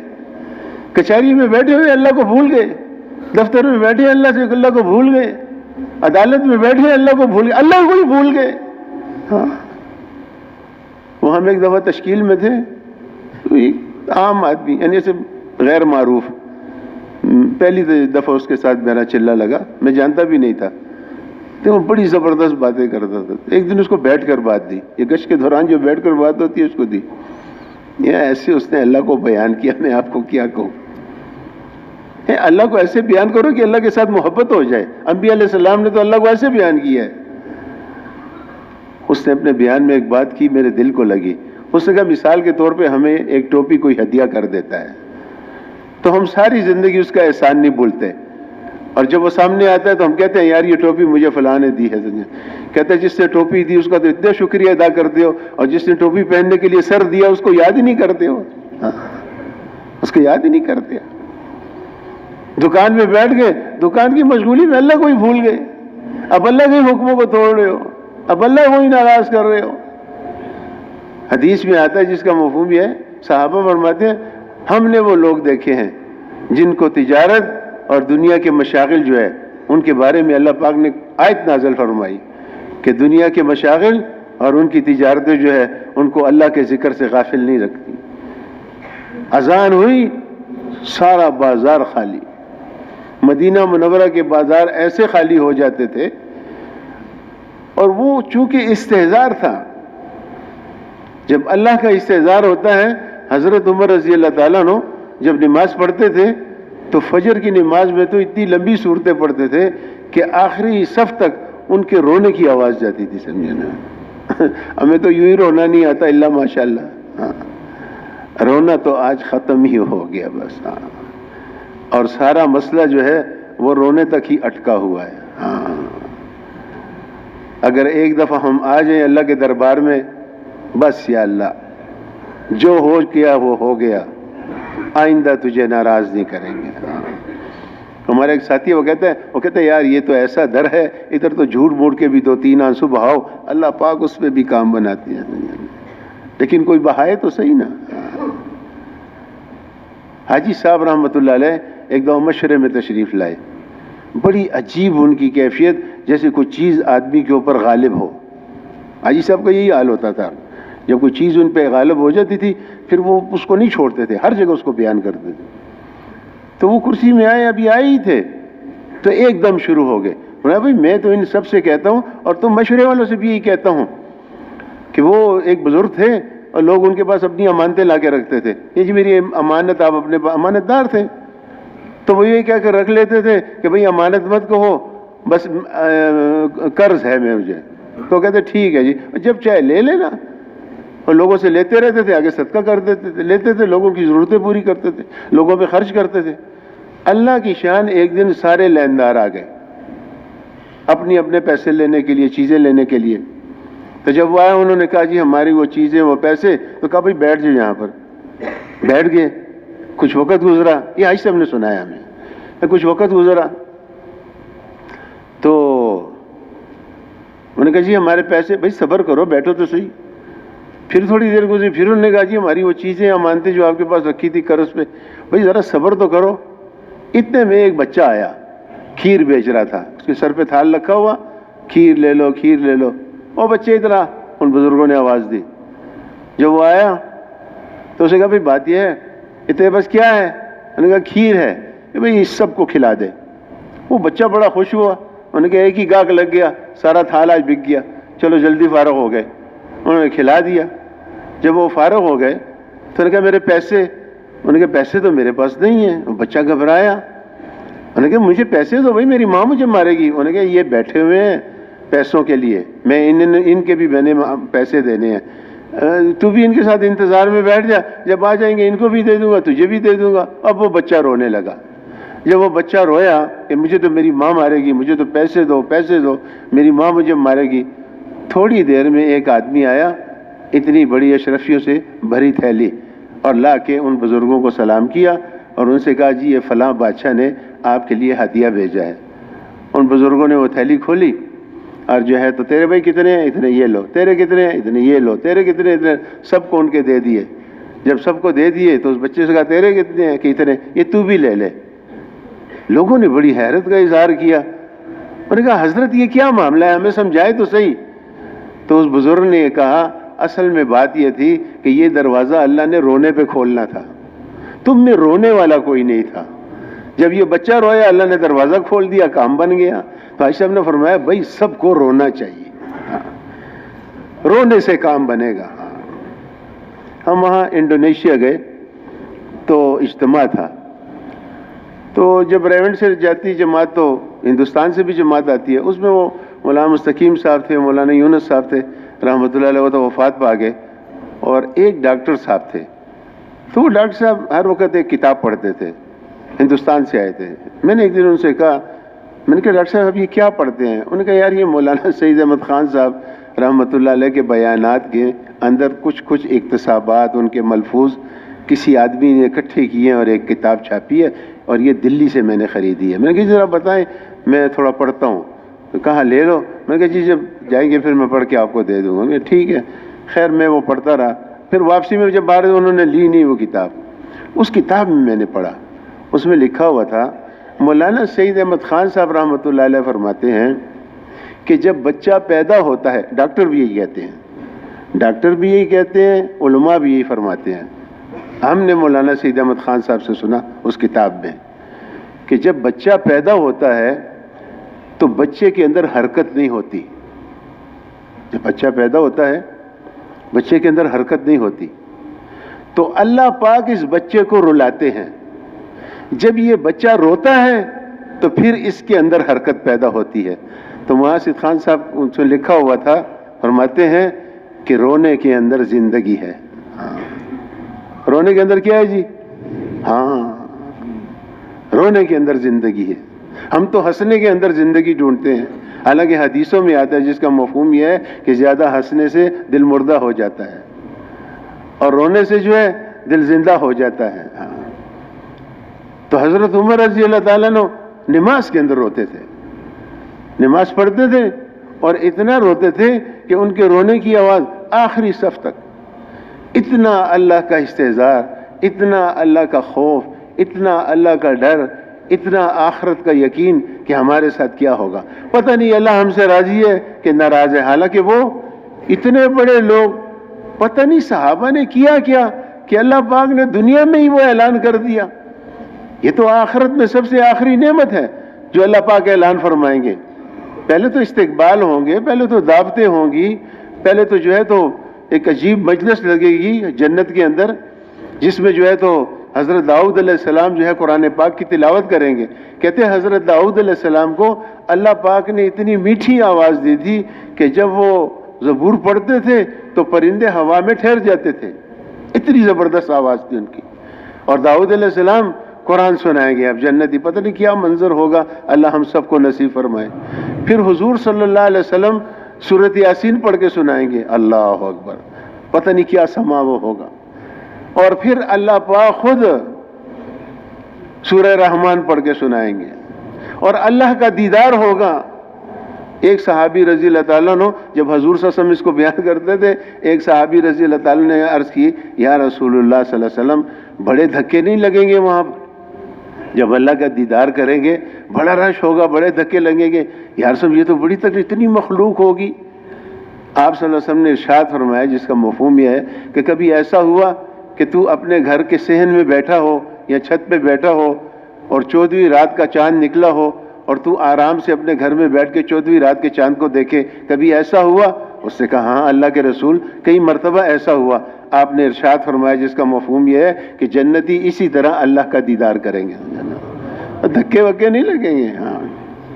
اور یہ جنتی جب جنت میں اللہ کا دیدار کریں گے اور پھر یہ اپنے گھروں کو آئیں گے تو یہ پہلے سے بھی زیادہ خوبصورت ہو گئے ہوں گے. اتنے خوبصورت ہوں گے کہ ان کی جو حوریں ہیں، ان کی جو بیویاں ہیں، وہ ان کو نہیں پہچان سکیں گی. وہ کہیں گے تم کون آ گئے؟ یہ کہیں گے ہم تمہارے شوہر ہیں. یہ تم تو ایسے نہیں تھے پہلے، تم تو اتنے خوبصورت ہو. تو وہ ان سے کہیں گے اللہ پاک اتنے خوبصورت ہیں کہ جو اللہ کو دیکھتا ہے وہ اور بھی زیادہ خوبصورت ہو جاتا ہے. پتہ نہیں کیا کیا نعمتیں ہوں گی. آخر میں پھر اللہ پاک جنتیوں سے کہیں گے ایک نعمت باقی ہے. جنتی کہیں گے یا اللہ اس کے بعد اب کیا باقی ہے؟ اتنی زبردست جنت آپ نے دے دی اور اتنے زبردست جو ہے تو مجلسیں ہم نے قائم دیکھ لی اور آپ کا دیدار کر لیا اور فلاں نعمت اور فلاں نعمت. یا اللہ اس کے بعد کون سی نعمت ہے؟ کہ ایک نعمت اور بھی ہے. کہ کیا ہے؟ وہ میری رضا ہے. آج میں تم سے راضی ہو گیا اور اس طرح راضی ہو گیا کہ آج کے بعد تم سے کبھی ناراض نہیں ہوں گے. اللہ اکبر. کہتے ہیں کہ جنتیوں کو اس سے جتنی خوشی ہوگی کسی نعمت سے اتنی خوشی نہیں ملے گی جتنا اس اعلان سے جو ہے تو وہ خوش ہوں گے. اور وہ نعمت اللہ پاک نے صحابہ کو دنیا میں عطا فرما دی. آخر کچھ تو کیا انہوں نے، کچھ نہیں بلکہ بہت کچھ کیا انہوں نے، ہم سوچ بھی نہیں سکتے ہیں. ایسا اللہ کا استعزار، ایسی اللہ کی آخرت کی فکر. حضرت عمر رضی اللہ تعالیٰ عنہ ہے تو صحابہ میں نے پڑھا، عجیب لوگ تھے. اللہ پاک ہمیں ان کی طرح عمل کرنے کی توفیق عطا فرمائے. اس کی طلب ہونی چاہیے. حضرت فرماتے تھے، حضرت فرماتے ہیں صحابہ کے قصے واقعات جو ہیں یہ سننے سنانے کے لیے نہیں ہیں، ورنہ تم اتنا ہی خیال کرو گے کہ بس وہ صحابہ تھے. نہیں، حضرت فرماتے تھے یہ اس لیے سنتے سناتے ہیں کہ ہم اس پہ آ جائیں، ہم اس کو حاصل کر لیں جو کیفیت ان کی تھی. اور یہ ہوگی دعوت سے. جب ہم دعوت دیں گے دعوت سے ایمان بنے گا. جتنا ایمان بنے گا اتنا اللہ سے تعلق جڑتا چلا جائے گا. وہ میں بات کر رہا تھا کہ حاجی صاحب اثر کو بات کر رہے تھے اللہ کی محبت پہ، واقعات سنا رہے تھے. تو بس وہ مغرب کی اذان قریب ہو گئی. ان کا ڈاکٹر میرے پاس بیٹھا تھا مشورے میں ہی. حاجی صاحب شروع تھے، ایک عجیب کیفیت تھی ان کی، اللہ کی محبت، اللہ بڑے ہیں، اللہ سے تعلق جوڑو. تو میں نے ان کے ڈاکٹر سے پوچھا، میں نے کہا حاجی صاحب کا روزہ ہے؟ میں نے کہا ہاں روزہ ہے. میں نے کہا یار 100 سال کا آدمی اور ایسے لگا ہوا ہے جیسے اس کے چہرے پہ اتنی بشاشت، کوئی تھکاوٹ ہے ہی نہیں. تو جب اذان شروع ہو گئی تو بس حاجی صاحب سمجھ گئے اب افطاری ہے. تو حاجی صاحب نے کہا اصل میں بات یہ ہے کہ تم نے اللہ پاک کی محبت کا مزہ چکھا ہی نہیں ہے. اگر تم اللہ پاک کی محبت کا مزہ چکھ لیتے تو تم اس کام کو اپنی زندگی کا مقصد بناتے. تو حضرت عمر رضی اللہ تعالیٰ عنہ اور عبد الرحمن بن عوف رضی اللہ تعالیٰ عنہ یہ دونوں بیٹھے آپس میں باتیں کر رہے تھے. اس سے پہلے چند صحابہ عبد الرحمن بن عوف رضی اللہ تعالیٰ عنہ کے پاس آئے.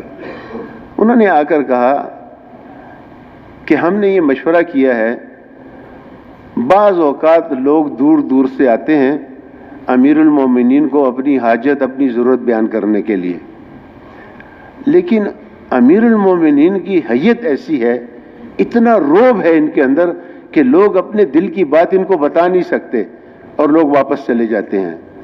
تو ہم تو نہیں کہہ سکتے. آپ حضرت عمر رضی اللہ تعالیٰ عنہ سے یوں کہیں کہ تھوڑی اپنی حیت کو بدلیں. یہ ہے تو صحابہ میں لکھا ہے، تھوڑا نرمی اپنے اندر پیدا کریں. عبد الرحمن بن عوف نے کہا ہاں یہ بات میں کہہ لوں گا. تو دونوں بیٹھے ہوئے تھے، عبد الرحمن بن عوف رضی اللہ تعالیٰ عنہ اور حضرت عمر رضی اللہ تعالیٰ عنہ.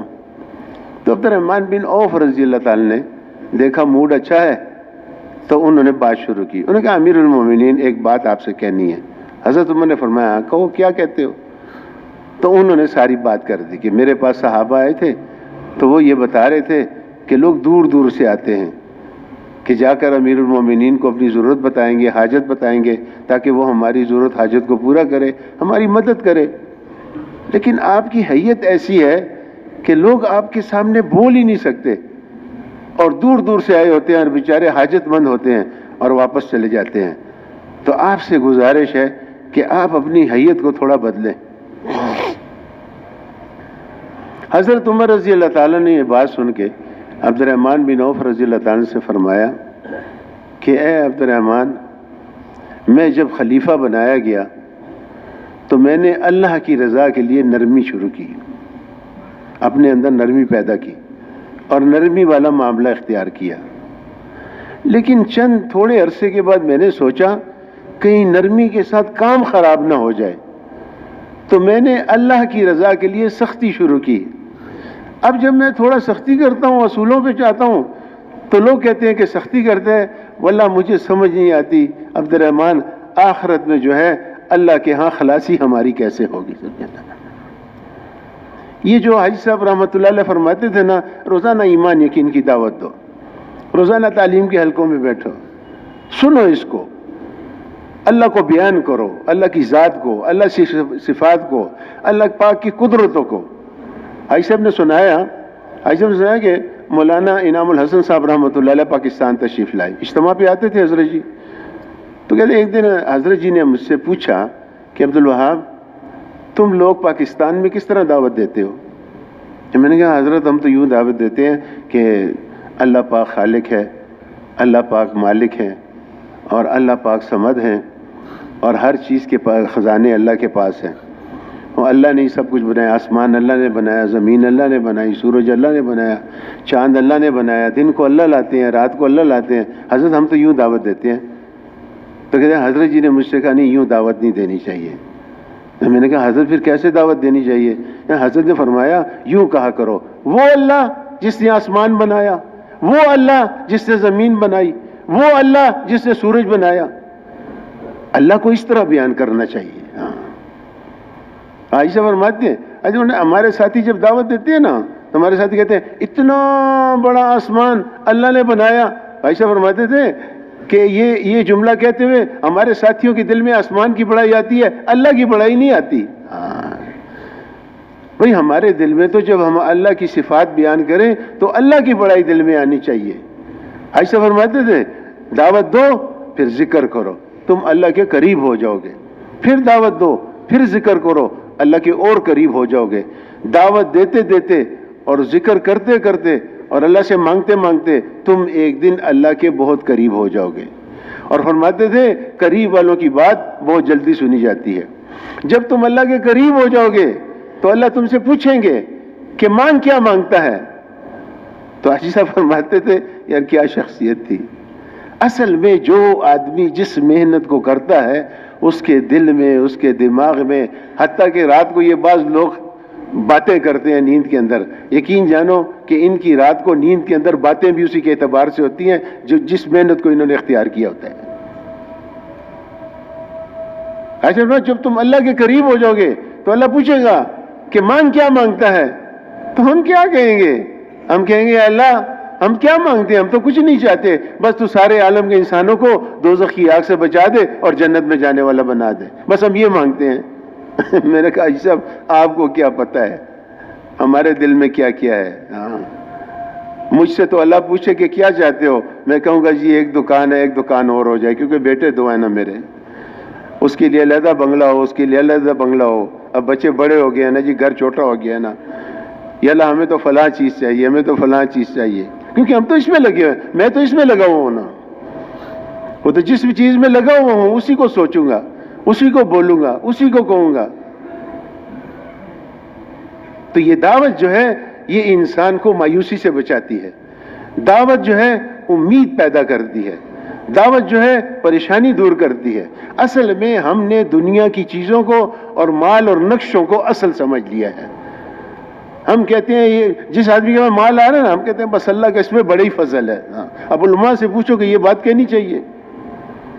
ایک آدمی نے کہا کہ اللہ کی بڑی رحمت ہے فلاں آدمی میں. میں نے اس کو تو کچھ نہیں کہا، میں نے دل میں کہا ہمارا مفہوم ہی بدل گیا رحمت کا.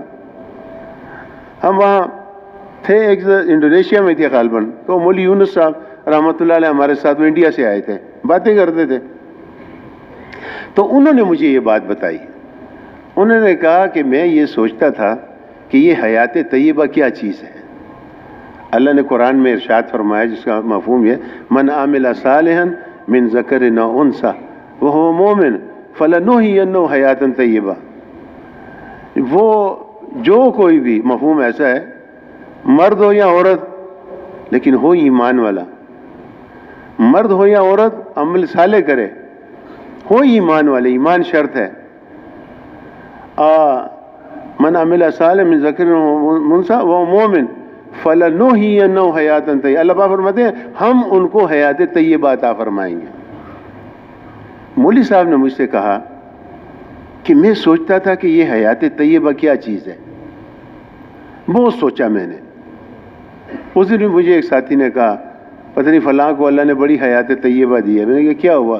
گھر ہے، بار ہے، بہویں ہیں، بچے ہیں، نواسے ہیں، پوتے ہیں، اور کھانے پینے ہیں، ماشاءاللہ حیات طیبہ ہے، گھر کے اندر خوشی ہے۔ میں خاموش رہا، میں نے اس کو نہیں کہا۔ میں نے کہا کبھی اجتماعی طور پہ اس کو بیان کریں گے کہ حیات طیبہ کس کو کہتے ہیں۔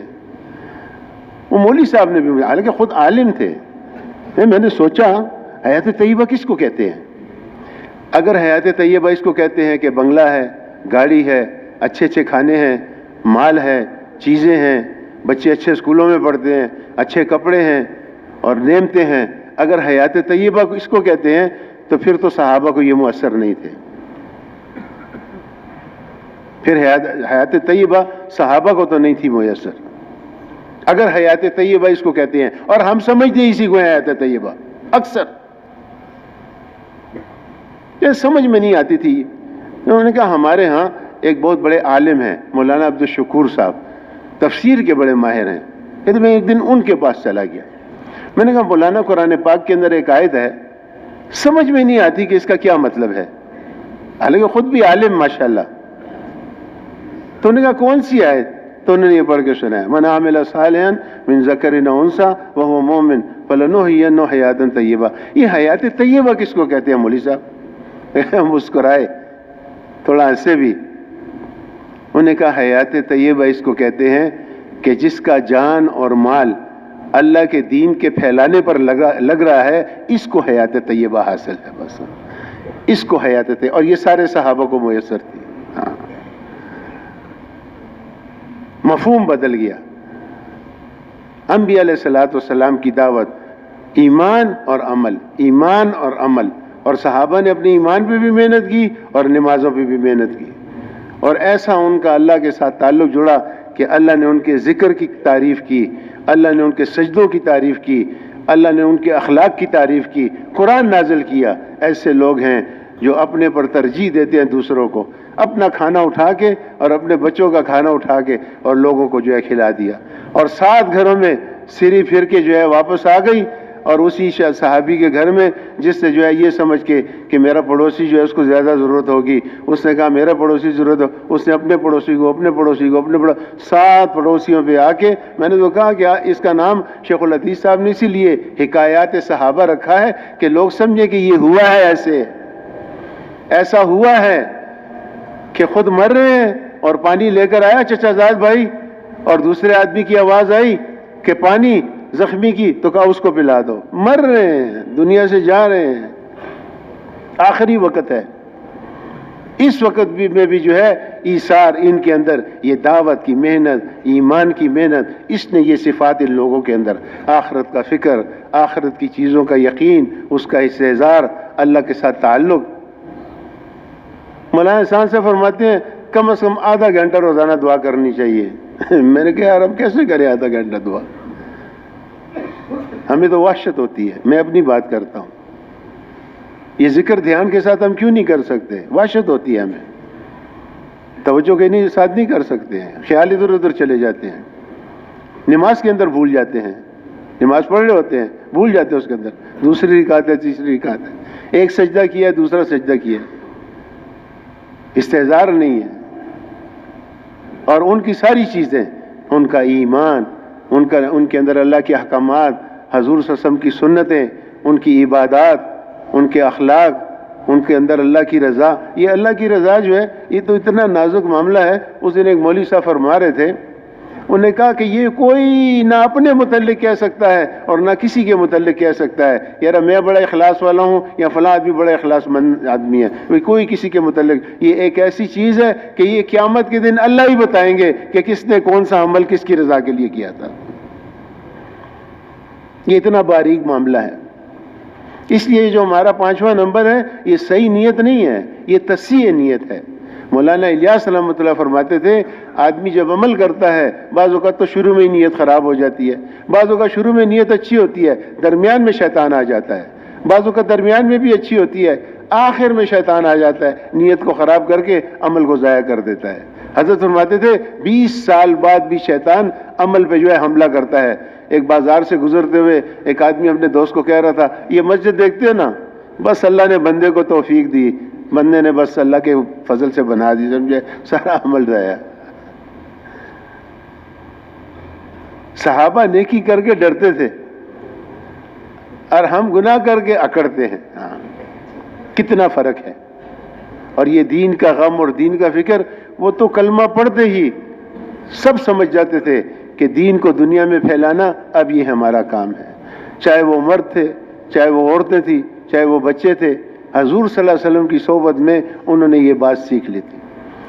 مسلمان ہوتے ہی جان مال اللہ کے اوپر، اللہ کے دین پر۔ مولانا الیاس رحمۃ اللہ علیہ کے ملفوظات میں یہ بات لکھی ہے، چھپا ہوا ہے، آپ پڑھ بھی سکتے ہیں کہ میرے اس کام کا مقصد یہ ہے کہ اللہ کے حکم پہ جان دینا آ جائے، یہ اس میں انہوں نے لکھا ہے۔ میری اس محنت کا مقصد یہ ہے کہ اللہ کے حکم پہ جان دینا آ جائے۔ صحابہ کو اللہ کے حکم پہ جان دینا آ گیا تھا۔ بڑی سخت بات ہے، زبان پہ آ گئی ہے، بڑوں کی باتیں ہیں، اللہ مجھے بھی عمل کی توفیق دے اور آپ حضرات کو بھی، سب کو اللہ عمل کی توفیق دے۔ حضرت فرماتے تھے صحابہ اور منافقین میں فرق کیا تھا؟ منافقین کہتے تھے حالات کو دیکھو، دین پر چلتے ہوئے حالات کو دیکھو۔ صحابہ کہتے تھے دین پہ چلتے ہوئے امر کو دیکھو۔ وہ حکم کو دیکھ کے چلتے تھے، یہ حالات کو دیکھ کر چلتے تھے، بس یہ فرق تھا ان کے اندر۔ اگر دین کے اوپر چلنے میں کوئی نفع ہے دنیا کا، ٹھیک ہے، پھر دین پہ چلو، اور اگر دین پہ چلتے ہوئے دنیا بگڑتی ہے بس چھوڑ دو اس کو۔ تبوک میں یہی تو ہوا تھا، یہ ایسی بات نہیں ہے۔ شیخ الحدیث صاحب رحمۃ اللہ علیہ نے لکھا ہے حکایت صحابہ میں، وہ فصل اتنی مزدار آئی اس سال کہ وہ جب کھجوروں کے خوشے ایسے پکے ہوئے اور بھرے ہوئے تھے درخت کہ وہ کھجوریں آنکھوں کو بھلی لگتی تھی، یہ الفاظ لکھے شیخ الحدیث صاحب نے۔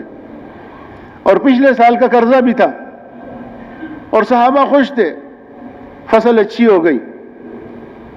اب جو اس سال کا بھی جو ہے بندوبست ہو گیا اور پچھلے قرضے بھی ختم ہو جائیں گے۔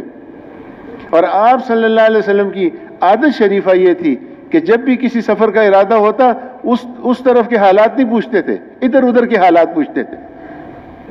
لیکن اتنی شدید گرمی تھی اور تنگی بھی بڑی زیادہ تھی، اس لشکر کا نام ہی جیش الاسرا تھا، تنگی والا لشکر۔ آپ نے صاحب اعلان فرما دیا بھائی تبوک جانا ہے، تیاری کرو۔ اب ایسے حالات میں کہ کھجوریں پکی ہوئی، پچھلا قرضہ بھی ہے اور آئندہ کے لیے بھی اللہ نے جو ایک نعمت دی ہے، تو منافقین جو تھے وہ صحابہ سے یوں کہتے تھے کہ تم جو ہے رزق کو چھوڑ کے کہاں جا رہے ہو؟ علماء نے لکھا ہے کہ تبوک میں ایک منافق بھی نہیں کیا، ایک صلح حدیبیہ میں کوئی منافق نہیں کیا، اور ایک جو ہے تبوک میں کوئی منافق نہیں کیا۔ تم کہاں جا رہے ہو رزق کو چھوڑ کے؟ تو صحابہ یوں فرماتے تھے ہم رزق کو چھوڑ کے رزاق کی طرف جا رہے ہیں۔ اللہ کے وعدوں پہ یقین، اور اللہ نے اس کو قرآن میں بیان کیا، ما وعدنا اللہ ورسولہ وصدق اللہ ورسولہ وحاذ ایمان و تسلیمہ، کو ایسی آیت ہے مفہوم اس کا۔ اور منافق کیا کہتے تھے؟ منافق کہتے تھے ما وعدنا اللہ ورسولہ الا غرورا، وہ کہتے تھے کہ جو اللہ اور رسول نے وعدہ کیا، صحابہ یوں فرماتے تھے اللہ اور رسول نے جو وعدہ کیا وہ حق ہے، وہ سچ ہے، ہم اس کو مانتے ہیں، ہم اس پہ یقین کرتے ہیں۔ اور منافق یہ کہتے تھے ما وعدنا اللہ ورسولہ الا غرورا، اللہ اور رسول نے جو وعدہ کیا ہے نعوذ باللہ یہ سارا جھوٹ ہے، دھوکہ ہے، بس اس کے اوپر مت جاؤ، اپنے آپ کو دیکھ کے چلو، ذرا بیوی بچوں کو دیکھو پھر تبلیغ کرو، اپنے گھر کو دیکھو پھر تبلیغ کرو۔ یہ بھی تو فرض ہے نا، رزق کمانا بھی تو فرض ہے نا بھائی۔ رزق کمانے میں تو ہم حضور کو دیکھیں گے اور صحابہ کو دیکھیں گے، دین کا کام کرتے ہوئے ہم تو حضور کو دیکھیں گے، صحابہ کو دیکھیں گے۔ خدا نہ خواستہ ہم اپنی عقل سے اگر دین پر چلیں گے یا دین کی محنت کو لیں گے پھر تو خدا نہ خواستہ ایسے ہم غلط راستے پہ پڑ جائیں۔ حضرت فرماتے تھے حضور صلی اللہ علیہ وسلم کی محنت حضور صلی اللہ علیہ وسلم کے طریقے سے ہوگی، پھر اللہ ہدایت کو عام کریں گے۔ اگر حضور کی محنت ہوگی اور حضور کا طریقہ نہیں ہوگا، اس سے ہدایت عام نہیں ہوگی، اس سے فساد پھیلے گا۔ ہم تو تبلیغ کا کام کریں گے، دیکھیں گے اس میں حضور صلی اللہ علیہ وسلم کا کیا طریقہ ہے، اس میں اللہ کا حکم کیا ہے، اس میں صحابہ کا طریقہ کیا ہے۔ مولانا الیاس رحمۃ اللہ علیہ فرماتے تھے اس نقل و حرکت کے ذریعے ہم محنت کے اندر صحابہ کا طریقہ زندہ کرنا چاہتے ہیں۔ جس طریقے سے صحابہ نے محنت کی اسی طریقے سے ہدایت عام ہوگی۔ میں نے پہلے بھی ایک دفعہ عرض کیا، یہ بیماری بہت عام ہو گئی ہمارے اندر، یکسوئی نہیں رہی ہماری زندگی کے اندر۔ اسی لیے نہ ہماری نمازوں میں خشوع ہے، نہ ذکر کا مزہ ہے، نہ تلاوت پڑھتے ہوئے سمجھ پڑتی ہے ہم کون سی آیت پڑھ رہے ہیں، کون سا واقعہ ہے، کیا ہوا تھا۔ امام صاحب قرآن پڑھتے ہیں، کچھ سمجھ نہیں آتی، سلام کے بعد پوچھو، مجھ سے پوچھو، مجھے بھی یاد نہیں ہے امام نے کیا پڑھا اور کیا نہیں پڑھا۔ ان مشینی آلات نے ہمارے دین کو اور ہماری یکسوئی کو تباہ کر کے رکھ دیا، اور ہم دن بدن خسارے میں جا رہے ہیں اور سمجھتے نہیں ہیں اس کو۔ ایمان کمزور پڑ گئے، اس لیے جو ہے کوئی بھی چمکدار چیز نظر آتی ہے ہم اس کے پیچھے، دیندار لوگ، سمجھدار لوگ اس کے پیچھے چلے جاتے ہیں۔ بہت لوگ آتے ہیں پوچھنے کے لیے کہ جی فلاں جگہ جو ایسا ایسا ہے، ہم کیا کریں؟ بھئی آپ دعوت کا کام کرو، ہدایت تو اسی سے عام ہوگی جو حضور صلی اللہ علیہ وسلم کی محنت ہے، جس کو سارے انبیاء علیہ السلام نے کیا، جس کو حضرات صحابہ کرام نے کیا۔ ہم تو اس طرح مولانا الیاس میں ملفوظ ہے، ہم اس محنت کے ذریعے، ہم اس نقل و حرکت کے ذریعے صحابہ کا طریقہ محنت زندہ کرنا چاہتے ہیں۔ آج صبح بھی ایک میسج آیا، پتہ نہیں کیوں بھجواتے ہیں، میں نے کہا میں لکھوں گے، اور وہ میسج بھی کوئی آدھا سا کچھ سمجھ نہیں پڑے۔ بھائی لوگوں کو بزرگوں کے معقولوں سے اور اس سے مت متاثر کرو، اچھی باتیں ہیں۔ دیکھو یاد رکھو، ہم امت کو صرف قرآن حدیث پہ جمع کر سکتے ہیں، ہم امت کو صرف اللہ اور رسول پہ جمع کر سکتے ہیں اور صحابہ کی باتوں پہ جمع کر سکتے ہیں۔ ہمارے لیے نمونہ اور کوئی چیز نہیں ہے۔ یہ تو ان چیزوں کے اندر پڑھ کے ہماری یکسوئی ختم ہوئی، اس لیے ہمارے اندر یہ تجسس پیدا ہو گیا، وہ محنت ہو رہی ہے اس کے پیچھے جاؤ، وہ محنت ہو رہی ہے اس کے پیچھے جاؤ۔ بہت مضبوط لوگ، اس سے دین عام نہیں ہوگا۔ میں دیکھو آسان سی بات آپ کو بتاؤں، ہمیں سمجھنی چاہیے یہ بات۔ حضرت فرماتے تھے کہ مشینی آلات جو ہے یہ عمل پیش نہیں کر سکتے، تمہیں علم دے سکتے ہیں، معلومات دے سکتے ہیں، عمل نہیں دے سکتے۔ عمل کی صفت جو ہے وہ صرف انسان کی ہے۔ دیکھو فرشتے تو دکھائی نہیں دیتے، جنات بھی چھپے ہوئے ہیں وہ بھی دکھائی نہیں دیتے، ایک انسان ہے، اور عمل کی صفت صرف انسان کی ہے، اور اللہ نے جو ہدایت کا وعدہ کیا ہے وہ مجاہدے کے ساتھ کیا ہے۔ جب انسان قربانی کرتا ہے، مجاہدہ کرتا ہے، جان مال لگاتا ہے، اس کے اندر اپنے آپ کو کھپاتا ہے، جیسے انبیاء علیہ السلام نے کھپایا، جیسے حضور صلی اللہ علیہ وسلم نے کھپایا، جیسے صحابہ نے کھپایا، اس پہ اللہ پاک ہدایت عام کریں گے۔ عمل کی صرف انسان صفت جو ہے یہ انسان کی ہے، اور عمل کرنے میں مجاہدہ ہے، اور اللہ نے جو ہدایت کا معاملہ باندھا ہوا ہے وہ مجاہدے کے ساتھ باندھا ہے۔ اس لیے ان مشینی آلات سے ہدایت عام نہیں ہو گئی۔ ہاں یہ دھوکہ ہے، یہ ہمارے بزرگوں کا جو طرز ہے ہمیں اسی کو اختیار کرنا چاہیے، جو ہمارے بزرگوں کا طریقہ ہے اسی کو اختیار کرنا چاہیے۔ اگر ہم اور نئی چیزوں میں پڑیں گے تو یہ تو پتہ نہیں ہمیں کہاں سے کہاں لے جائیں گی۔ ہاں اسے تو اپنے آپ کو بچانا چاہیے۔ اور مولانا الیاس رحمۃ اللہ علیہ فرماتے تھے کہ ہم یہ جو ہماری نقل و حرکت ہے یہ کوئی ایسا مکتب نہیں ہے جس میں آدمی داخلہ لے لے اور وقتی جو ہے تو دین سیکھ لے اور اس کے بعد جو ہے تو چھٹی۔ ہماری نقل و حرکت کا مقصد یہ نہیں ہے۔ مولانا الیاس رحمۃ اللہ علیہ کا ملفوظ ہے، مولانا الیاس رحمۃ اللہ علیہ فرماتے تھے اس نقل و حرکت کے ذریعے کلمہ نماز کا درست ہو جانا تو ایسا ہے جیسے کسی مکتب میں بچہ بیٹھتے ہی الف با تا سا سیکھ لیتا ہے۔ یہ اس راستے کی، اس نقل و حرکت کی صفت ہے۔ اس نقل و حرکت میں تو کلمہ نماز کا درست ہو جانا ایسے ہی انسان کی زندگی میں آ جاتا ہے۔ اس نقل و حرکت سے مقصد تو یہ ہے کہ ساری انسانیت دوزخ کے عذاب سے کیسے بچے گی اور جنت میں جانے والی کیسے بنے گی۔ ہاں یہ کوئی وقتی مدرسہ نہیں ہے کہ داخلہ لے لیا، دین سیکھ لیا اور چھٹی ہو گئی۔ یہ تو 24 گھنٹے کا فکر ہے۔ مولانا الیاس رحمۃ اللہ علیہ جو تھے وہ غریب آدمی نہیں تھے، بہت بڑی جاگیر تھی ان کی، اتنی جائیداد تھی ان کی کہ جس کا کوئی حساب نہیں۔ اس زمانے میں وہ لاکھوں روپوں کی تھی، آج سے 70 80 100 سال پہلے کی بات ہے۔ چند ساتھی آئے انہوں نے کہا حضرت ہم نے وکیل کے ساتھ بات کی ہے، اور لوگوں نے قبضہ کر لی. جب مولانا اس کام کے اندر مشغول ہوئے، وقت ہی نہیں تھا ان کے پاس، لوگوں نے قبضہ کر لی جاگیر ساری. تو ساتھی آئے، انہوں نے کہا حضرت ہم نے وکیل سے بات کی ہے. وکیل صاحب فرماتے ہیں کہ مولانا الیاس صاحب تھوڑی دیر کے لیے عدالت آ جائیں اور صرف اتنی گواہی دے دیں کہ یہ جائیداد میری ہے، بس اس کے بعد ہم جانے اور ہمارا کام جانے، ہم ساری جائیداد ان کو واپس لے کے دیں گے. تو حضرت تھوڑی دیر کے لیے جو ہے آپ ہمارے ساتھ عدالت چلے جائیں. یہاں پر پھر مولانا الیاس رحمۃ اللہ علیہ نے فرمایا کہ میری مثال جو ہے اس چوک کے سپاہی کی طرح ہے جس نے ساری ٹریفک کو جو ہے کنٹرول کیا ہوا ہے. اب تو یہ اشارے لگ گئے، کیمرے لگ گئے، اب تو ترقی ہو گئی. جو پرانے لوگ ہیں ان کو یاد ہوگا، اب بھی ہیں بعض جگہ بتی سرخ ہو جاتی ہے، زرد ہوتے ہے، سبز ہو جاتی ہے، اس کا مطلب چلے جاؤ، رک جاؤ، سٹاپ کر لو. پہلے سپاہی کھڑے ہوتے تھے ہر چوک میں، وہ ہاتھ کے اشارے سے ٹریفک کو کنٹرول کرتے تھے. اگر وہ سپاہی نہ ہو تو ایکسیڈنٹ کا خطرہ ہے. تو مولانا الیاس رحمۃ اللہ نے فرمایا اس موقع پہ کہ میری مثال تو اس چوک کے سپاہی کی ہے جس نے ساری گاڑیوں کو کنٹرول کیا ہوا ہے. اگر وہ سپاہی وہ چوک چھوڑ دے تو ایکسیڈنٹ کا خطرہ ہے. اگر میں بھی اپنی توجہ تھوڑی دیر کے لیے اس کام سے دوسری طرف کر دوں تو امت کے اندر ایکسیڈنٹ کا خطرہ ہے. یہ کام 4 مہینے کا کام نہیں ہے، یہ تمہاری زندگی کا مقصد ہے. تو اللہ پاک نے ہمیں بھیجا ہی اسی لیے ہے.